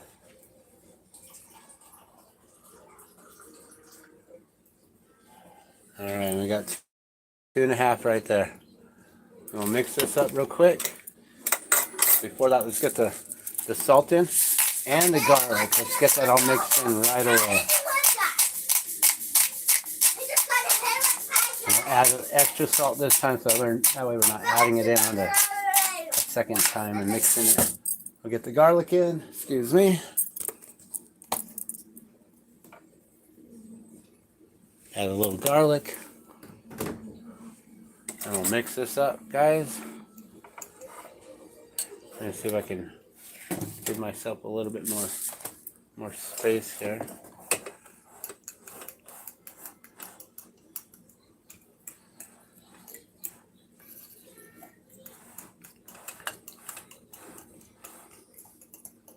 This looks all way runny. This looks weird. Like, this isn't right. It should thicken up though here in a sec.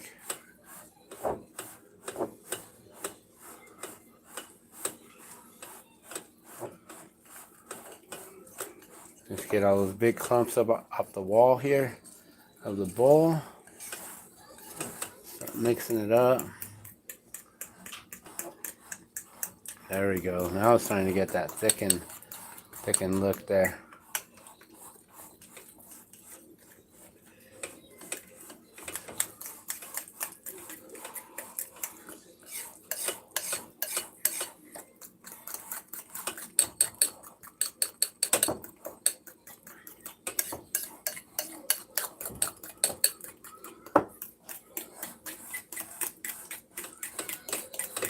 That's interesting. Put it all in at once and it stays more liquidy than adding a little bit at a time, huh? Just gotta wait for it to thicken up some here. Just keep on stirring it, mixing it. I'll aerate it by kind of whipping it like this, adding a little bit of air into it. Whipping it up some. Yeah, there we go. That looks good. I can sit down too. I'm gonna make one. I should have just went with 2 cups of water, huh?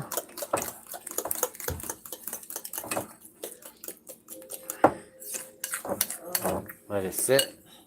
Thicken up some. Let's check on this here. Get my spatula back. Like the one and only spatula. Alright, awesome. There's like no more juice in here. So now the meat is perfect. Let's turn that off.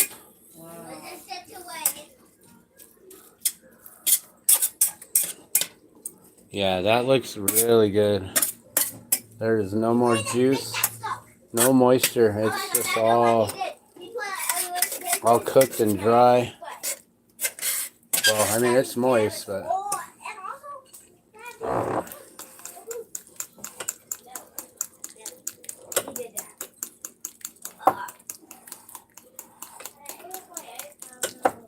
oh yeah, that's thickening up. That looks good. Nice.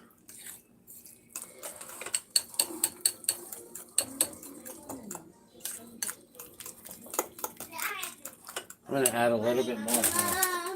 It looks a little bit thinner than that first batch, so I'm just going to eyeball it and add some in. So just thicken it up some. How? Is that big way? Say, oh no, that's it. That's it. It's just learning that how.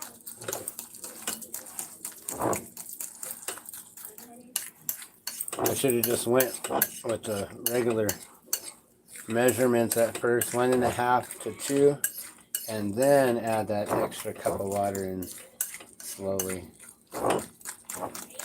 But that looks good there. That's starting to get that thickened dough.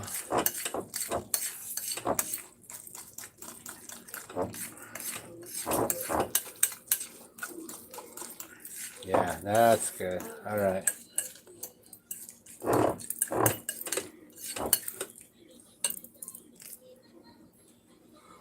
I think that'll set up. All right, now I'm going to pour this into the bag here.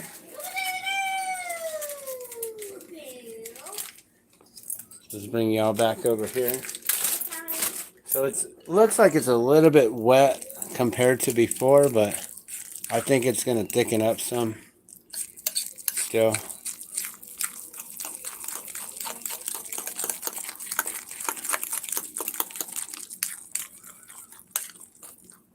And like I said, we want this to be wet. Not like before where it was perfectly dry when we were do the traditional way.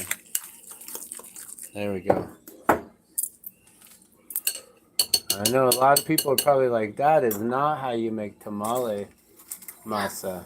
They're probably like, what is this kid doing? Not realizing that this is one of the best hacks that there ever is. And making tamales, it makes them so quick and easy, super easy. You don't have to sit here and roll them up. We're going to be done here in just a moment. Alright, let's bust these out, guys. Get this masa in the bag here.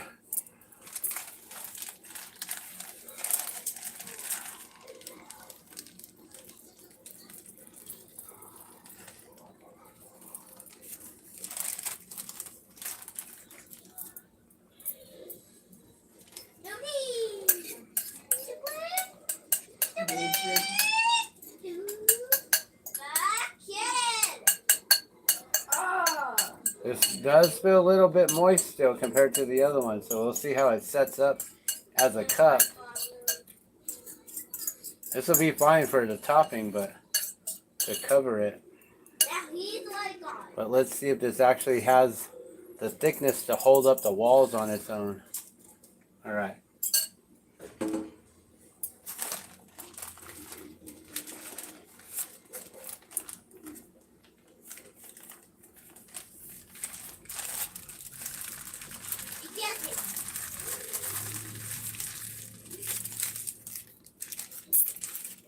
just close this up, try to get all the air out. And squeezing it and leaving that little bit and then pinching it like that. Okay. See if I can lift this up without making a big old mess. Let's go right to this one here.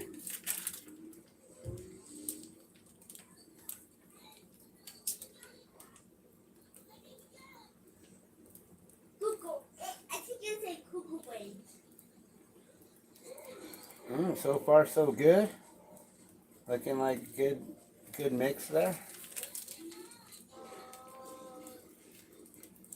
And that's that sucker.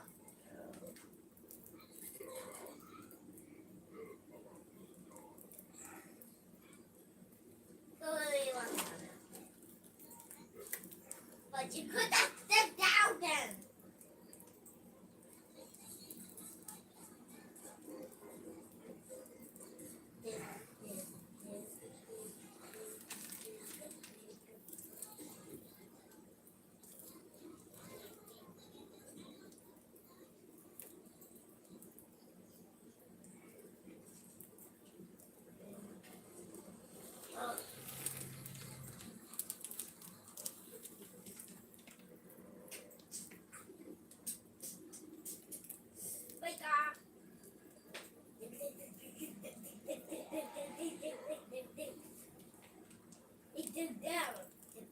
Why did you give that shovel then?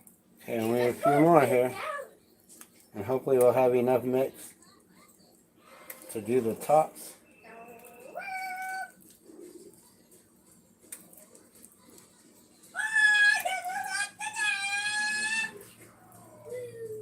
One more.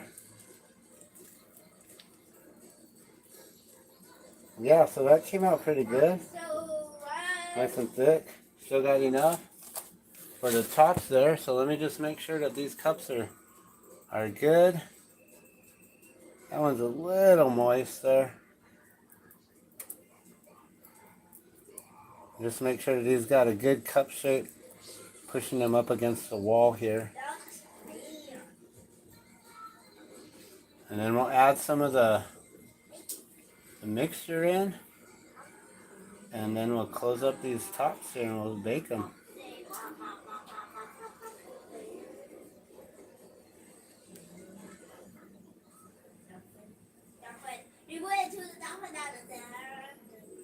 Some of these look a little moist. I'm like, huh.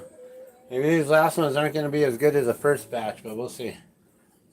Okay, instead of this, we're going to use a spoon. That makes sense when scooping them. Or actually, we just use the fork here. Alright.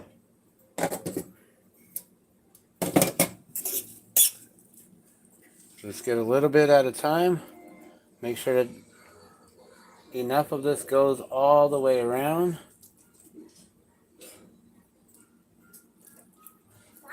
So that way we can have all these filled up.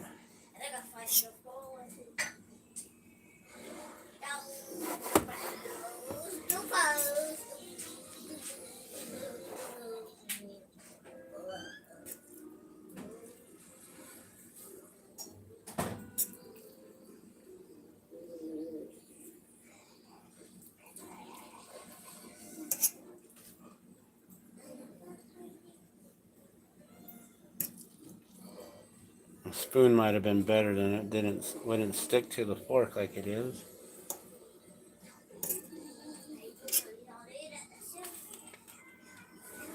Oh, that one's a little full there.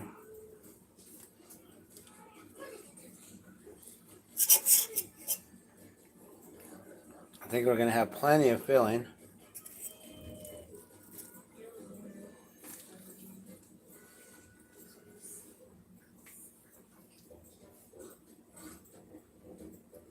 Yeah. So we'll be able to make these pretty full. We don't have to worry too much about the overfilling of them. We'll have plenty to go around here.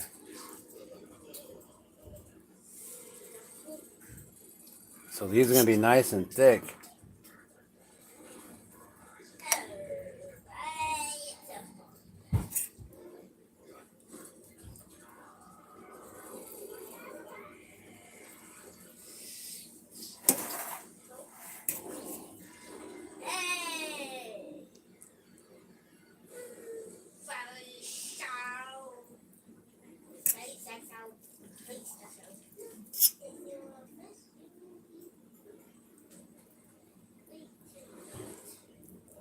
So to make sure it goes in the cup, because then we're going to go around the rim and then close up the top, but not all the way. We're going to leave a little hole to allow it to kind of steam out from itself.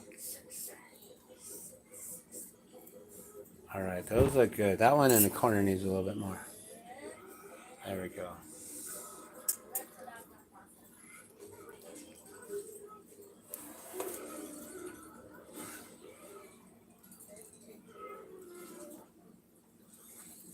Okay, let's bring in these original 6 here.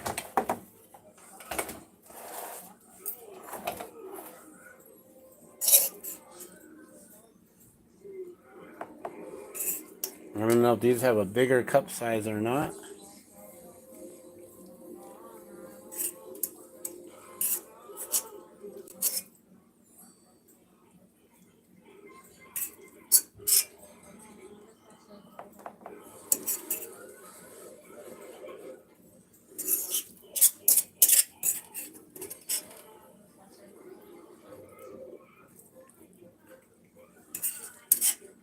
And pretty soon, that turkey is going to be ready, guys. I don't know how many hours it's been now, but we put that in and we only had 3 hours to wait. 3.5. So pretty soon, gonna be smelling that turkey in the kitchen here, guys. All right, there's a little bit of meat left over. I think we'll just save that. All right, let me try it out. Make sure this tastes good. You want to bite? Here.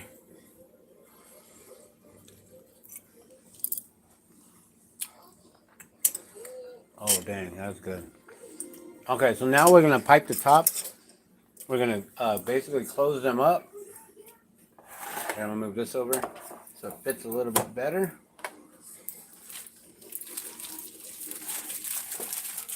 Make sure we get all the mix.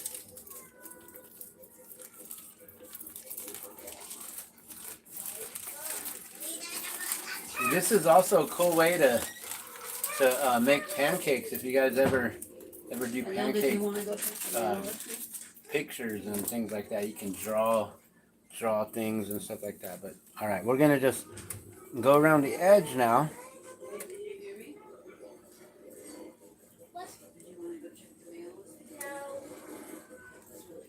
And I'm simply gonna close it like that and leave a little hole right on top, just like that.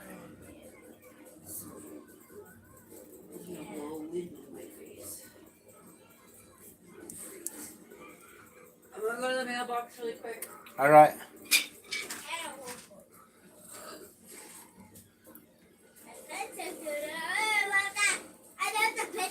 I'm gonna do them with big holes at first. I don't want to have to make more.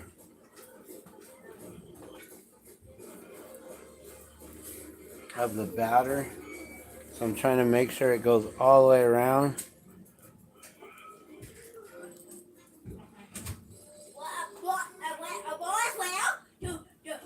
And then I'll go back through and I'll cover them up if we have more.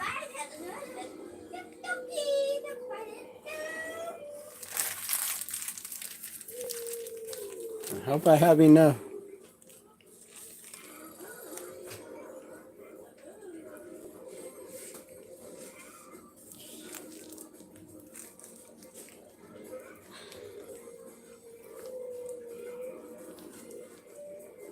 Six more. Can I make it? Hi, Father. Hello. You think I can do it? Sure. Yeah, sure. I don't know what you're doing, but.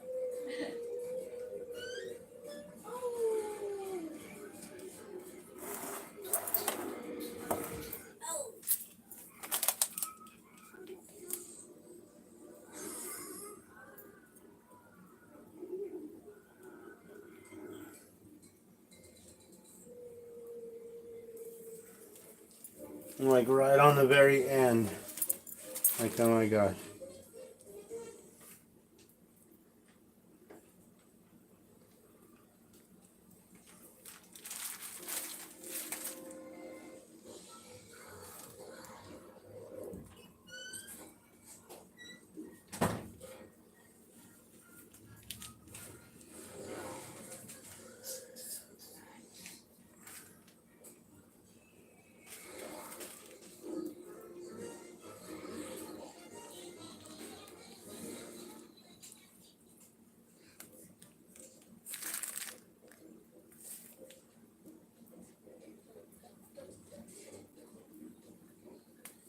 Cool. Like just barely. So you have to make 2 batches of it, I guess, to make this many. These come out thick though, with the masa. So it's not like all thin. Not all chintzy. This ain't your grandma's tamales right here. This is your Garduño's tamales, the Glassman style. Yep. Alright. There we go. These are ready for the bake.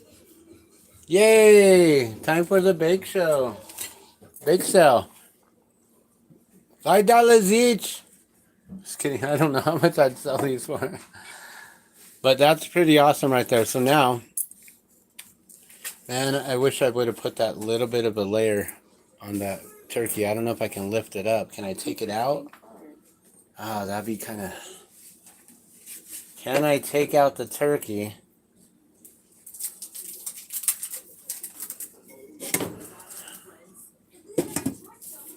It'll be interesting. Ooh.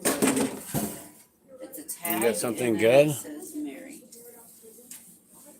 You got some And goodies? look what I found. Alright, you guys. So what I'm going to do, sorry. I'm going to try to get the turkey out and we're going to put it... Oh, maybe I should have just pushed it over right here. We're going to try to put it right here.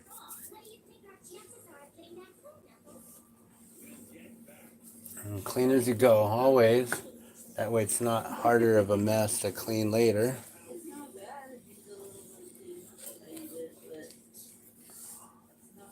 That's the beauty of Norwex as well. Don't need to bust out all the cleaning sprays and everything. And then we'll use one of our dirtier towels here that Serena was mentioning earlier. And we'll use this to then dry it like that. Bam. Okay, so now the turkey can go right there.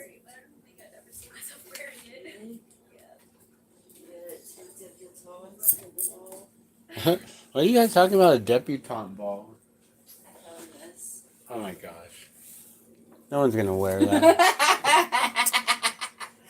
Well, I saw it on the floor like this. And I was like, whoa, that's cool. Cool Little bow here. Alright. So This is maybe gonna I'll be save dangerous. it. I'm gonna try to pull out the turkey so I can lift up the thing.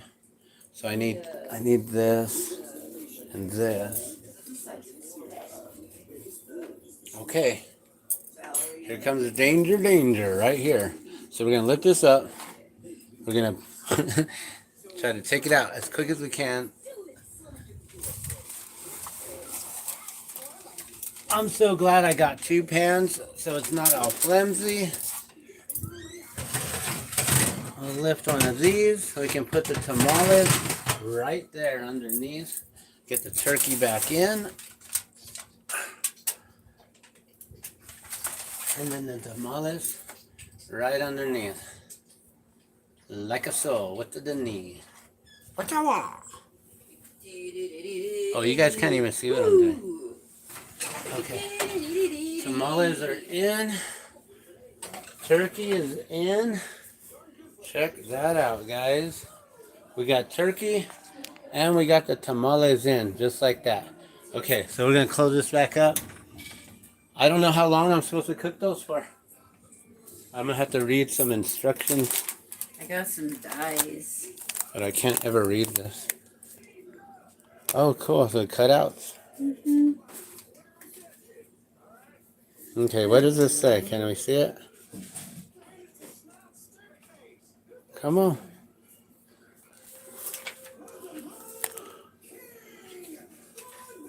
Oh, whatever.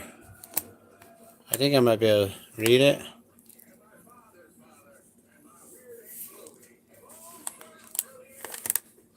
Does it say the cooking?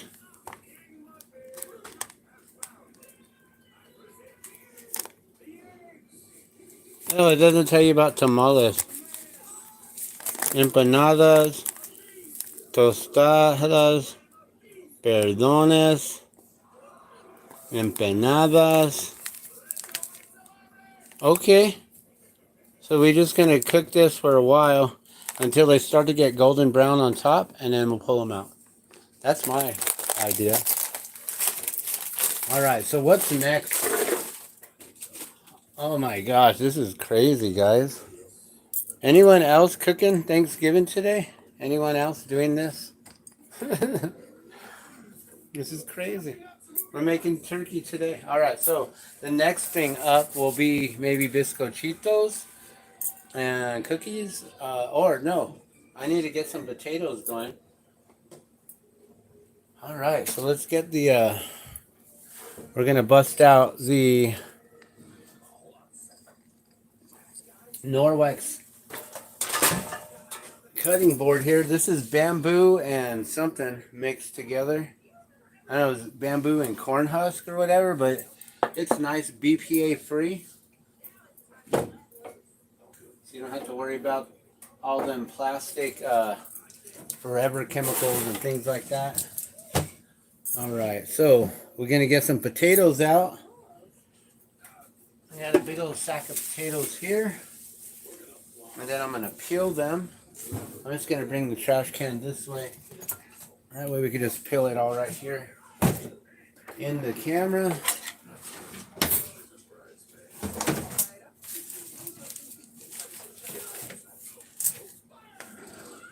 All right, we get these potatoes up and out.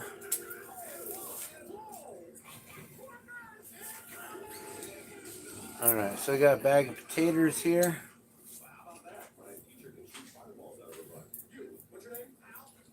So I'm just gonna peel these and then quarter them. Put them in a pan full of water, which actually I may use the same pan that we were just using for the chili meat, for the tamale filling there.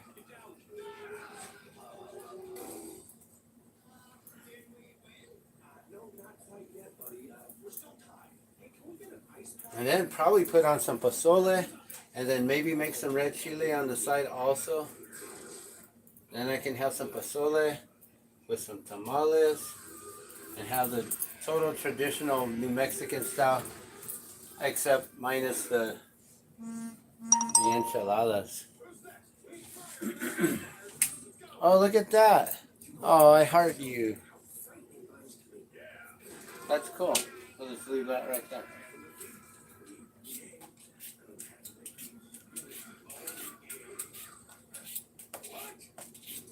So you gotta peel potatoes. Whenever you peel potatoes, you wanna be careful not to get your fingers, your fingernails. Make sure that you keep your hands away from there. Give yourself a nice distance in between your fingers and your hands. I basically just do that real quick and easy. Okay, let me just dump these out. I'll use all of them. So I hold it like this, and that gives me just enough surface on top. And then I turn it, it's still giving me that space. So I'm keeping my fingers away from the peeler, and I don't get myself. Sometimes, going a little quick, and you might accidentally nick yourself or something. And then if you get like really long strokes on the first one, then the cleanup on that bottom is a lot easier.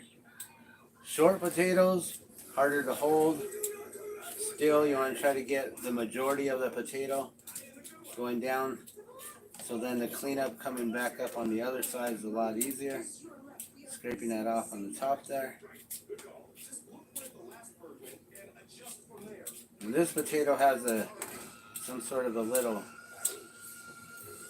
bit of something in there. So you can use this part on the top. Some of these have the scoopers to scoop it right out. So just like that. Or you can cut it out, or you can keep peeling until it's all gone. But then you'll peel away good portions of the potato. Go around the top, come back around to the bottom end.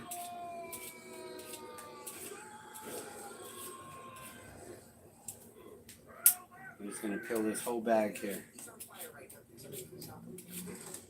And then, I used to just keep the skins on. The skins have a lot of the minerals and everything in it. Iron, magnesium, and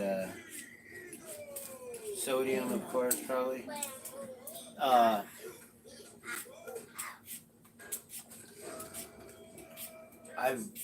just decided, you know, instead of cleaning them up, it takes a while. I might as well just peel them like this. Then you get the clean potato from the inside. You don't really have to worry about washing them all and everything like that. So it's a little bit quicker of a process instead of having to try to clean each one.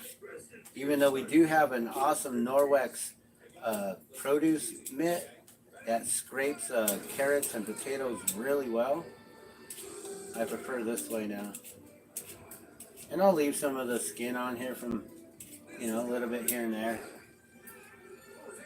Okay, about halfway done. The smaller potatoes are always harder to peel. You don't have as much grip.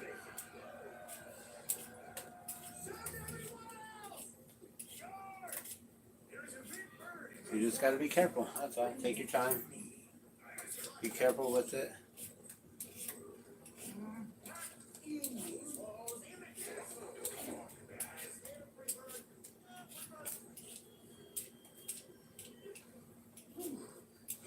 So did you guys have a good Thanksgiving yesterday?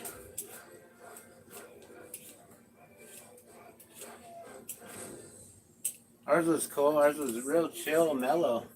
It was really nice. Just go hang out with the family and no drama, drama-free. Kids were hanging out, got to run around and play. We went on a walk to the park, and it was cold, so we just went there real quick and then came back right away. It was a little too cold for that. But it was nice out. And it was nice to get a walk in right after eating all that food. Oh my gosh. And we had a little session on the way, help with the digestion. So right now I'm just going to cube these potatoes and put them in some boiling water, add a little salt, and then we'll have some potatoes. I might add a little bit other seasoning. Sometimes I use coriander and cumin and garlic to potatoes and rosemary. And I might do some rosemary mashed potatoes here. Load them up. Just load them up. I used to do black pepper and garlic, real simple. Salt, black pepper, garlic. But we don't do black pepper here because of Serena. Although I made a mistake and bought the pre-made poultry seasoning. And it's got black pepper in it. And I already put it on the turkey. It's like, dang it. You can't just wipe it off, waste all that ghee. So she can't really eat the skin, I guess. And that sucks because she really likes the skin. I think I'll have to just buy her skin. Turkey skin. Already pre-roasted turkey skin. Wouldn't that be pretty amazing if they did that?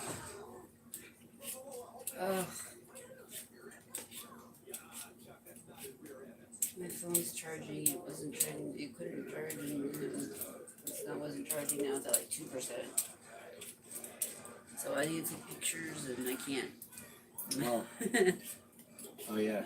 And then I need to make phone calls. And Well, you're welcome to show up your cards here if you'd like. I guess. No, My wife's getting her camera set up so she can do some live streaming and take a photo shoot of all the cards she's been working on. She makes these beautiful greeting cards, holiday cards, Christmas cards, birthday cards, all kinds of cards for every occasion throughout the year. Also can do custom orders for you know, special messages, or you could select from what she has as far as the different cutouts and things like that. Select different colored paper or things like that. So yeah, I was trying to pull all of my Christmas cards out. yeah, she's got all kinds of Christmas cards she's gonna bust out now. Excuse me. Thinking about these things. Oh, I need to have another bite of that cornbread. Oh my gosh, almost every potato in that little bag that we got.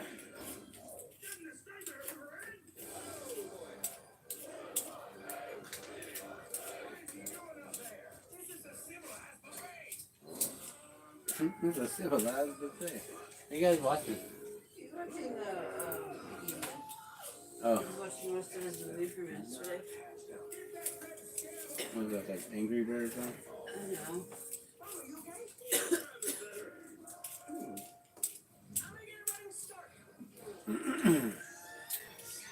I wish I could have some music playing, but then I get a copyright strike.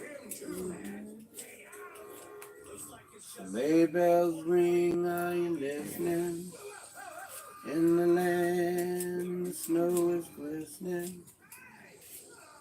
Beautiful sight, we're happy tonight. Walking in a winter wonderland. In the meadow, we can build snowmen. Decorating awesome ground. You say, are you man? We'll say no, man. But you can do the job while you're in town. Later on at the fire, as we drink hot apple cider, facing the flame, things that we made, walking in a winter wonderland. We ain't got no winter wonderland here though. Our snow went away because those white lines going through our skies. 4, 3, 2, 1. White lines going through our skies. What's up with the phenomenon? Something about the phenomenon of this white line going through our skies. So we might have had some rain or some snow for Thanksgiving had they not done all that crazy white lines in the sky. Maybe. I don't know. I'm just a glassblower chef. I'm not a chef either. I just know how to do things. I'm not even a glassblower. I'm just an artist. Glassblowing is the old school stuff that people did back in the old days. I do things a little different. It's called lamp working, actually. It's not even glassblowing.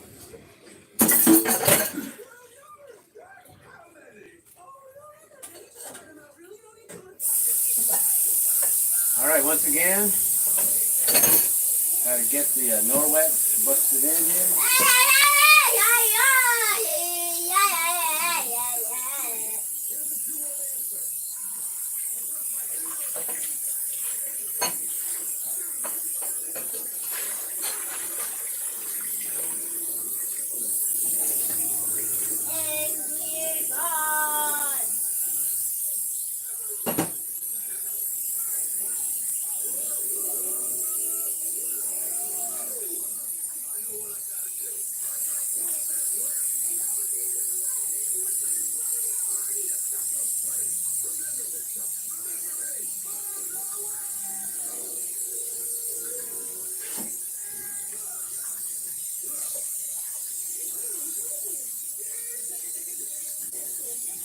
All right.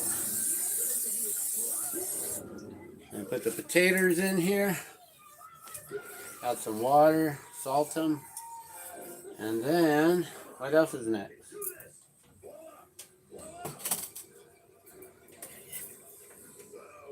Oh yeah, we got to quarter these. So basically we're just going to cut them up into little pieces like that there.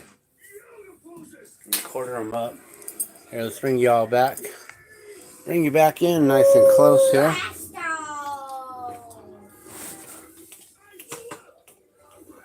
There we go. All right. Anyone here? Anyone comment yet? How was your guys' Thanksgiving?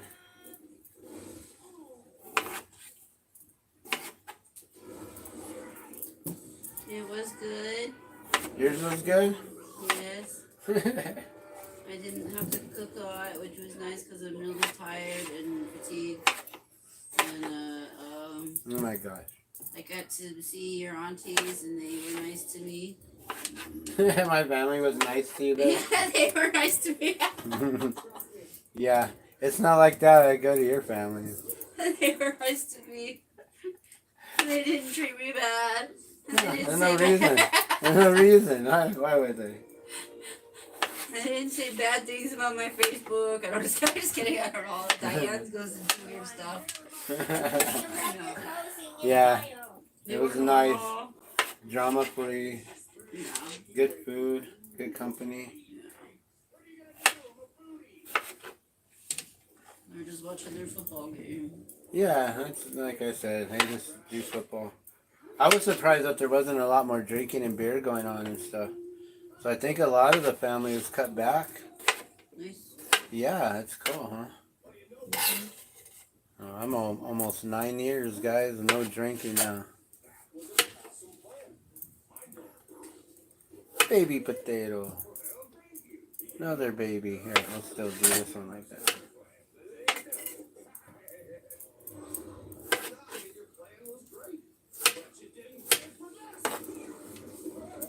Oh, almost dropped it.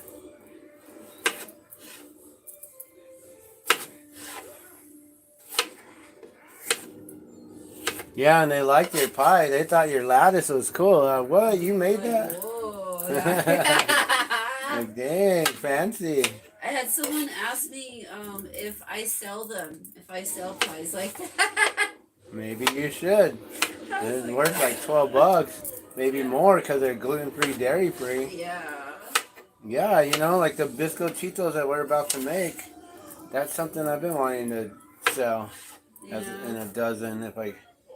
If I can have the time to make them, though, that's the only thing.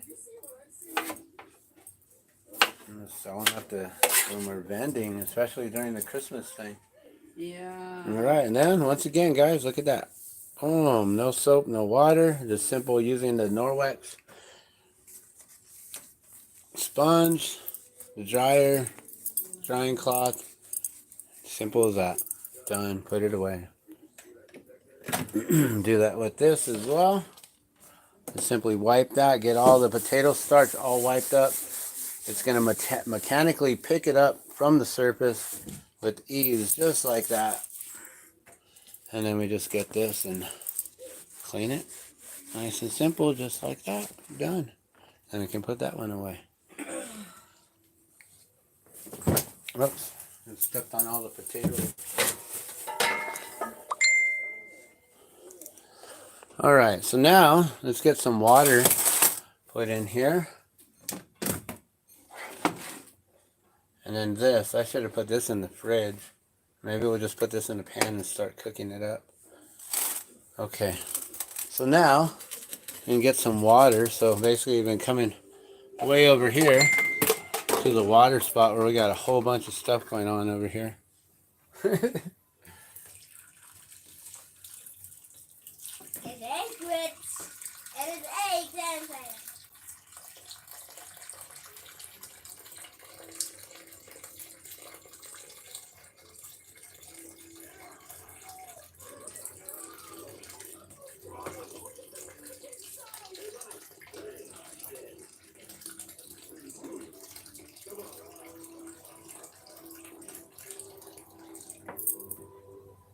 Alright, so now we got this big old pot of potatoes and water all set and ready.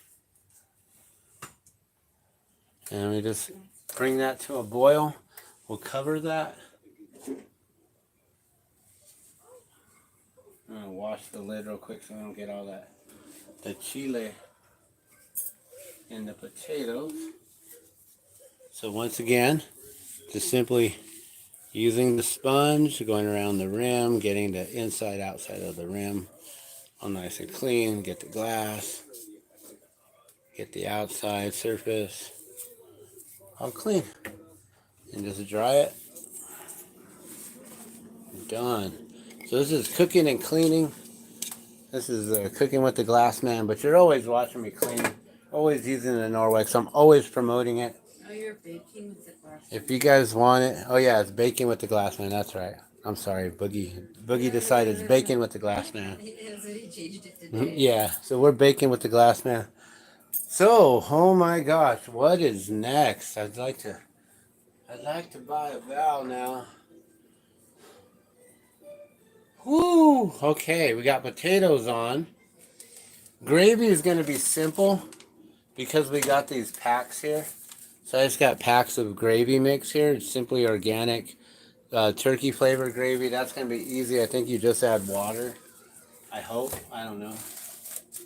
We got some guacamole mix, but I don't know if we have everything to make that. Stuffing is the one thing I have to taste this and see if it's good. And this is the Mandela effect, guys. For some reason, the other day, we were sharing the stovetop stuffing, right? And on the top, I don't know if you guys remember, but on the top, it had a brand, right? Do you guys remember what that brand was? Do you remember what's under my thumb right here? I know from the 80s what it was, but now I know what it is these days. But do you know what's under my thumb right here? Do you know what the brand is?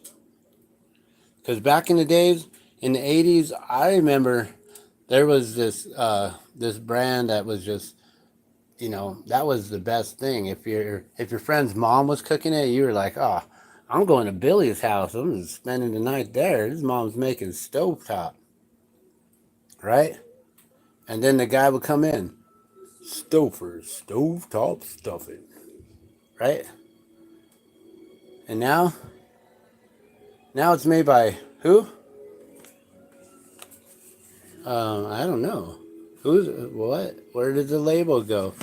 Did I delete it? Did I rub it off? Where'd it go?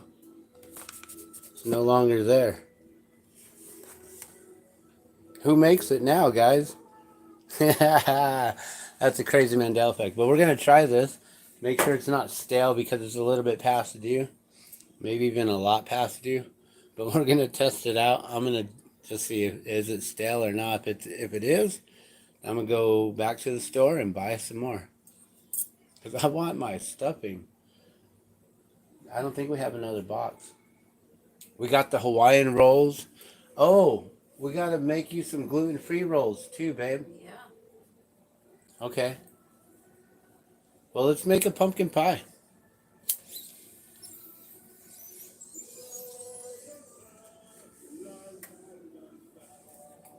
Because I think a pumpkin pie would be pretty easy to do real quick here. All right, so let me clean up this mess. All right, so how you guys doing today? You guys cool? You chilling?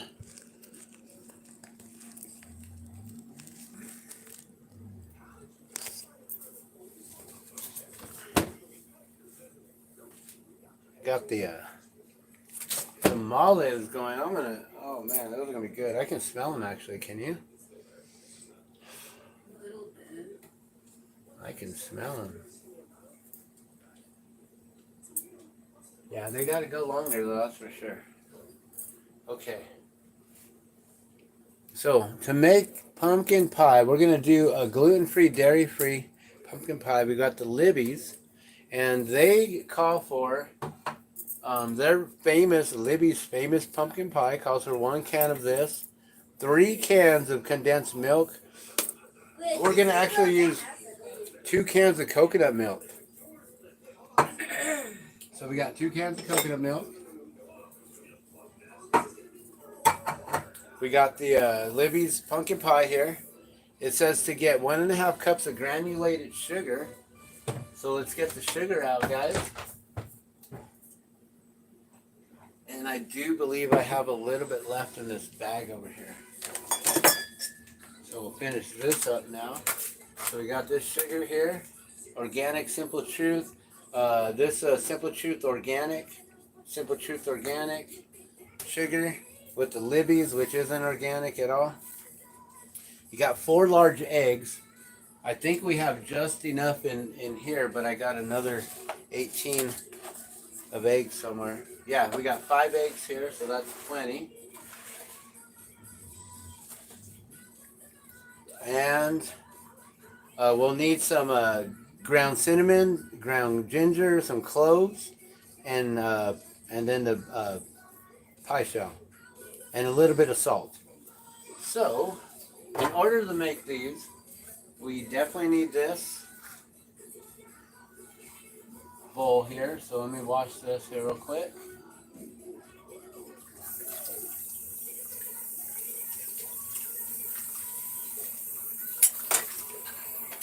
Alright, I'm gonna get all the tamale mix out of this bowl here.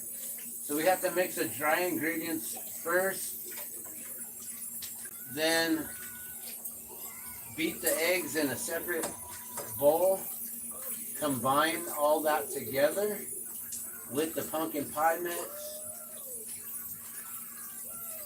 or with the canned pumpkin,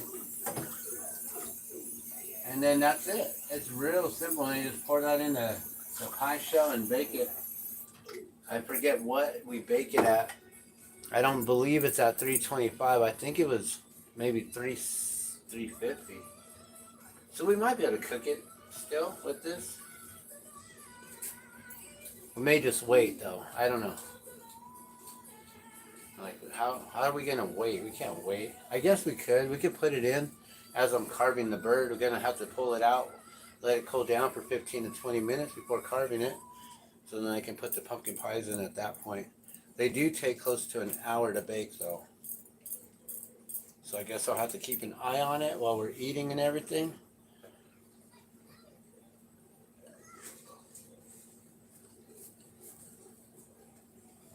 Gotta get the red chile going here still.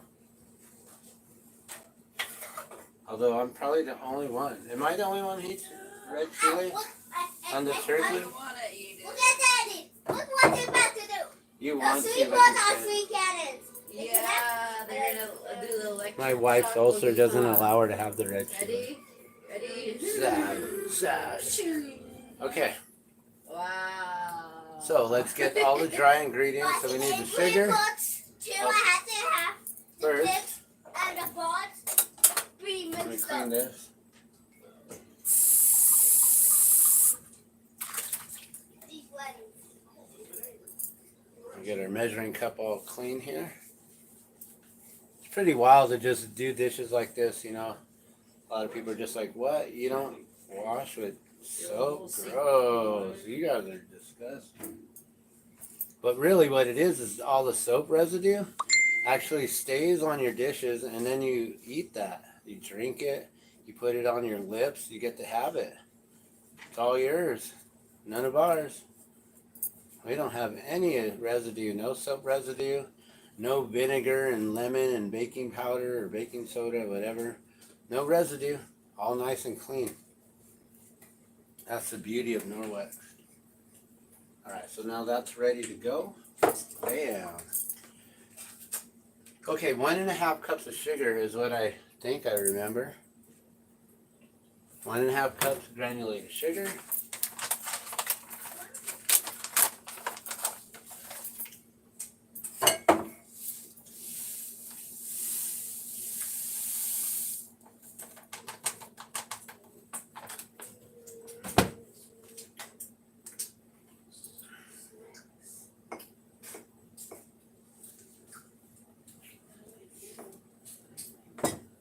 There's one. It's a lot of sugar, right? For 2 pies. Well, actually, we made 3, which is pretty interesting. So how did we get 3 pies out of that? Calls for 2 9-inch pies. Alright, and then we go a little bit under the half mark there. Okay, so, because that's a lot of sugar. Oh my gosh. This whole bowl is like half sugar. Okay, so we got the sugar. And then we need the salt and the ground cinnamon and stuff. Now that, I'm just going to use pumpkin pie mix. And we'll just use 2.5 or 3.5 of those there. Let me find the measuring things. Pumpkin pie, spice. Okay, and then what did it say? Tablespoons or teaspoons? Teaspoons. 1, 2, 3.5. 3.5 teaspoons. This is what, this is, wait, we're gonna come, we're just gonna come this crazy movie too. One, We're gonna be doing this crazy. two, Yeah. three, We're gonna come that movie. Oh, you and a wanna? half. Now we're gonna become that. And a little bit more just for fun. Make it super Yeah, and then we pumpkin. have to take our dogs to a window. Yeah. Oh, that smells like pumpkin right there. You just put that in some water. You got yourself a pumpkin spice drink. Add a little milk. You got yourself a chai. I don't know if that's really I do what I want because that's I'm cheating right there. dog, pig, dog, pig, pig. Okay, so we got the salt, we got that. Dog pig, dog pig. Are you gonna watch that? The Mitchells versus the Machines? Oh my gosh, that's awesome. He said, Mommy, it's gonna become this, and so he's gonna watch it. Yeah, we're gonna become. Oh my gosh. Dog, pig, We're gonna live in the Mitchells and the Machines, Boogie? Yeah. That's what you're saying? Yes. That's gonna be real life? Yes. Because I'm not just I watch and then Because Elon Musk is building them robots? yeah, then the robots will go crazy. They're gonna go crazy? Yeah. Yeah? Why would they go crazy? Why don't they just work normal?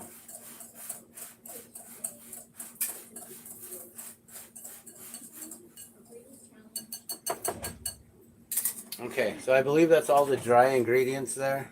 Oh my god, that smells so good. Pumpkin, the I want salt, that that. tamale now. So Oh, now- yeah.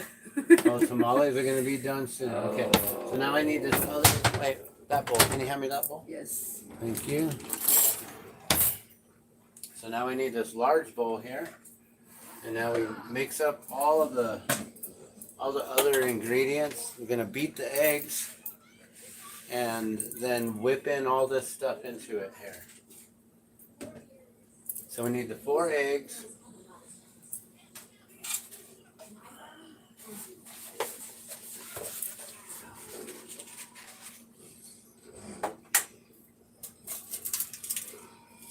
There's 1. And we just open up the trash so I can dump those in right away. 2.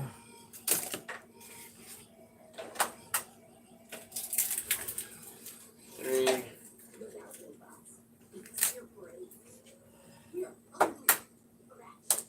4. That one got a little messy there on me.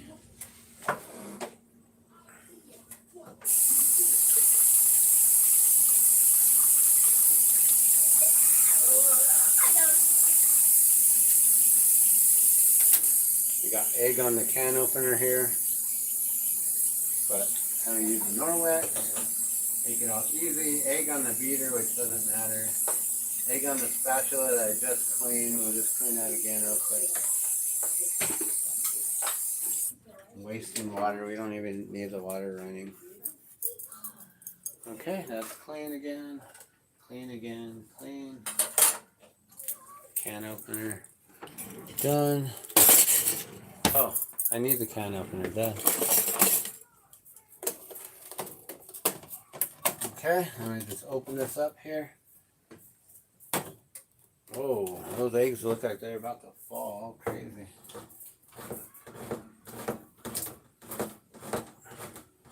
Alright, and bust it open all quick like that. Boom, done.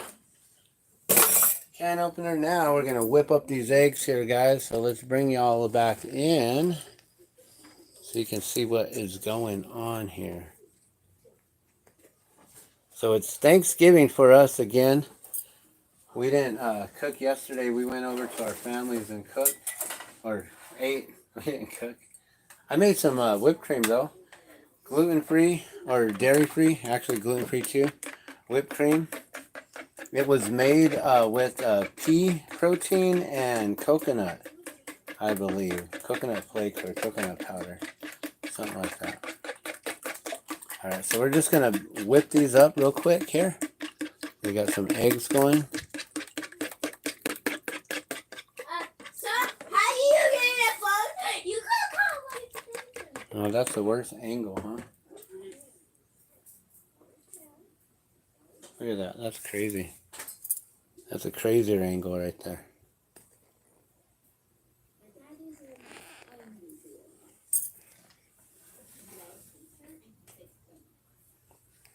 Alright, so we're basically whipping up the eggs here.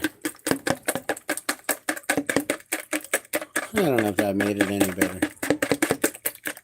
And then we're going to add the dry ingredients all into this with the pumpkin.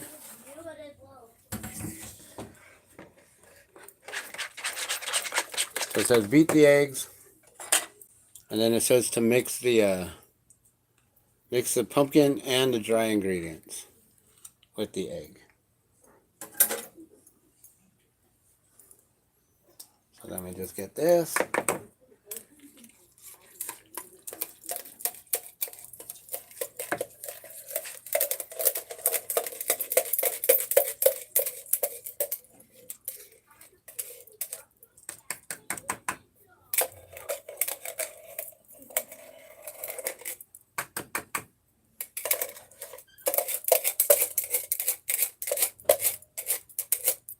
An egg beater is not the greatest scraper ever.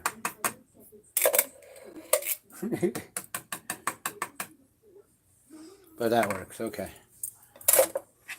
So we're going to mix this in, and then I'm going to mix in the sugar into it. So we're just going to mix the egg with the pumpkin, and then mix all that dry ingredient in, and then get the pie shells, and it's ready. That's it, just like that.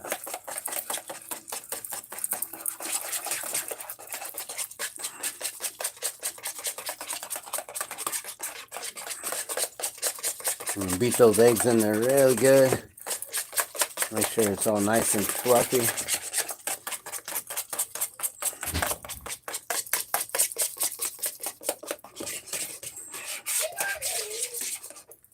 And then the sugar and all the spices and everything. And just mix that all in. Just do a little bit at a time. Well, portions at a time.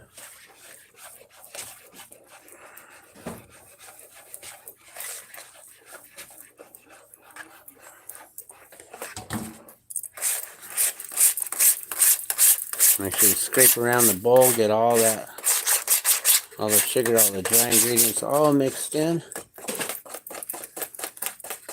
And then it looks like super dark at this point, but then you mix in that milk, and then it gets all nice and light, and yeah, it smells so good right now. Unless you don't like pumpkin, and then it's like, ugh, gross. Okay. Oh yeah, can opener once again. Forgot about the can opener for these. So add the coconut milk. Now this calls for, this is what, 13? So it's not 13 and a half. It's not 27. It's only, I think, 24 ounces of milk that you need. So we use almost all of this. And then just drink the rest because it's delicious. That's what I do. I don't know about you, but me, I do that. Alright, so then we just mix this in. I said a little bit at a time. So we just pour some in, mix it.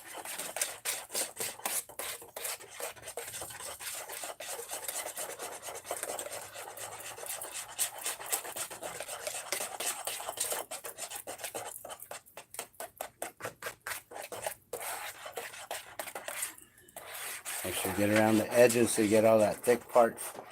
So it can all be mixed in.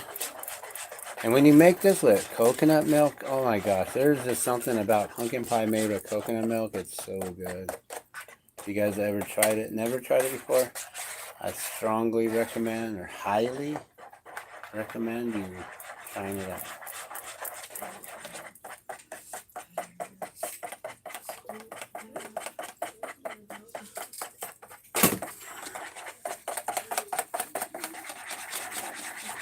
Alright, and just mix this up, go around. It's getting hot in here. Oh my gosh. Sweating. Almost. I'm not sweating. I can feel my forehead's about to try to start sweating. Alright. Then one more can of the coconut milk. It's supposed to be condensed milk, but we use coconut milk to make it dairy-free. So this is dairy-free, gluten-free. Actually, this will not be gluten-free because we're using regular pie crust. So this is dairy-free. Alright, and then just slowly add the milk, a little bit of milk at a time.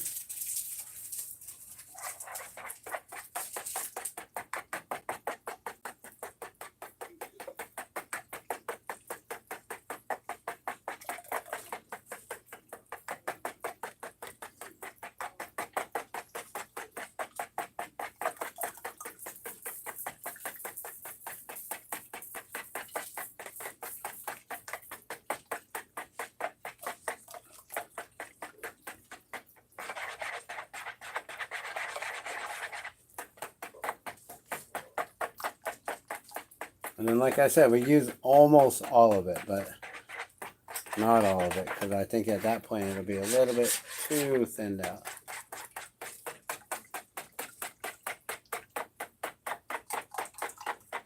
So I make sure I save some of that in there. And then that milk, oh my gosh, that milk is so delicious in there. I don't know if you guys ever drank just straight up coconut milk. So good.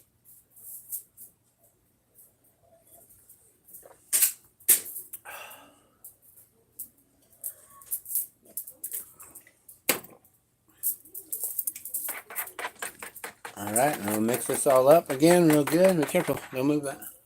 Don't touch it, you just shake it. It's stable without you holding it. Daniel, do not spin that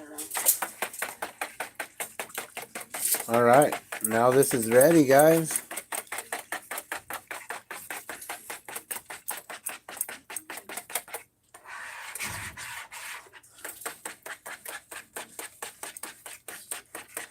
And then it says pour into 3.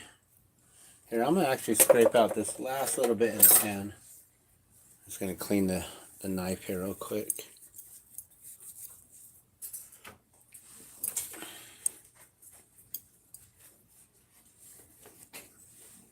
And make sure I get all this pumpkin in there.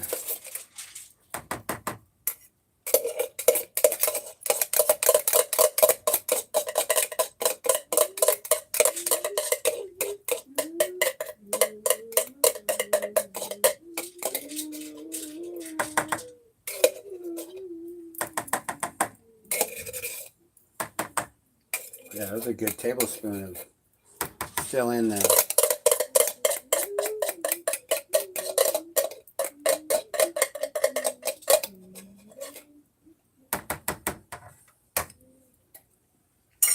All right. And then we will bake this or pour this into the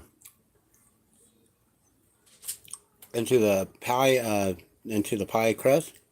Bake it at 425 for 15 minutes and then at 350 for 45 minutes. Everything's cooking at 325 right now. So I don't know if I should risk putting it in at that low temperature and just let it cook for a super long time. Well, it says to cook it at 425 for 15 minutes and then drop it down to 350 for 45 minutes. And I'm wondering if you just cook it at 325 for an hour. Yeah, I'm like, does it really need to have that flash cook to get that, to like get it super hot?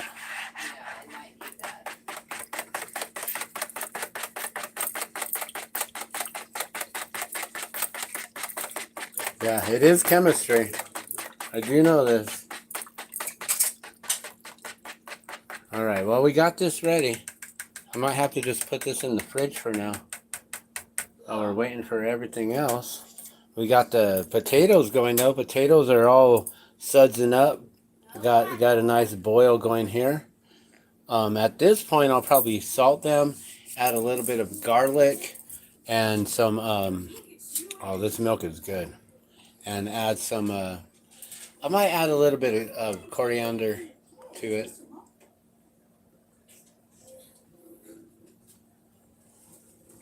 And rosemary.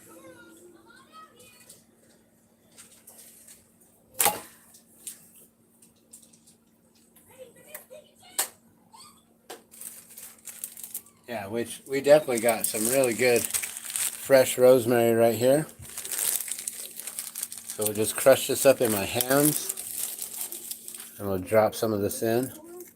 I'll make some really good rosemary potato here. So I'm going to get, I don't know, about a tablespoon worth.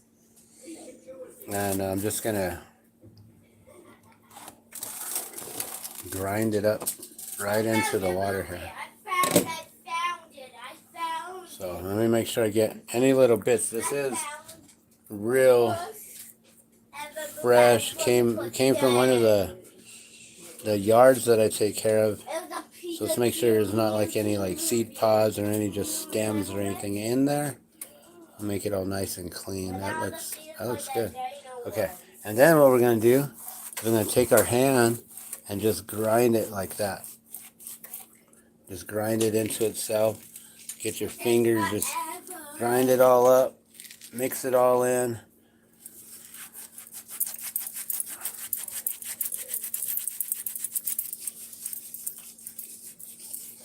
And just grind it up small as best you can. So now we got some rosemary. We'll add a little bit of salt.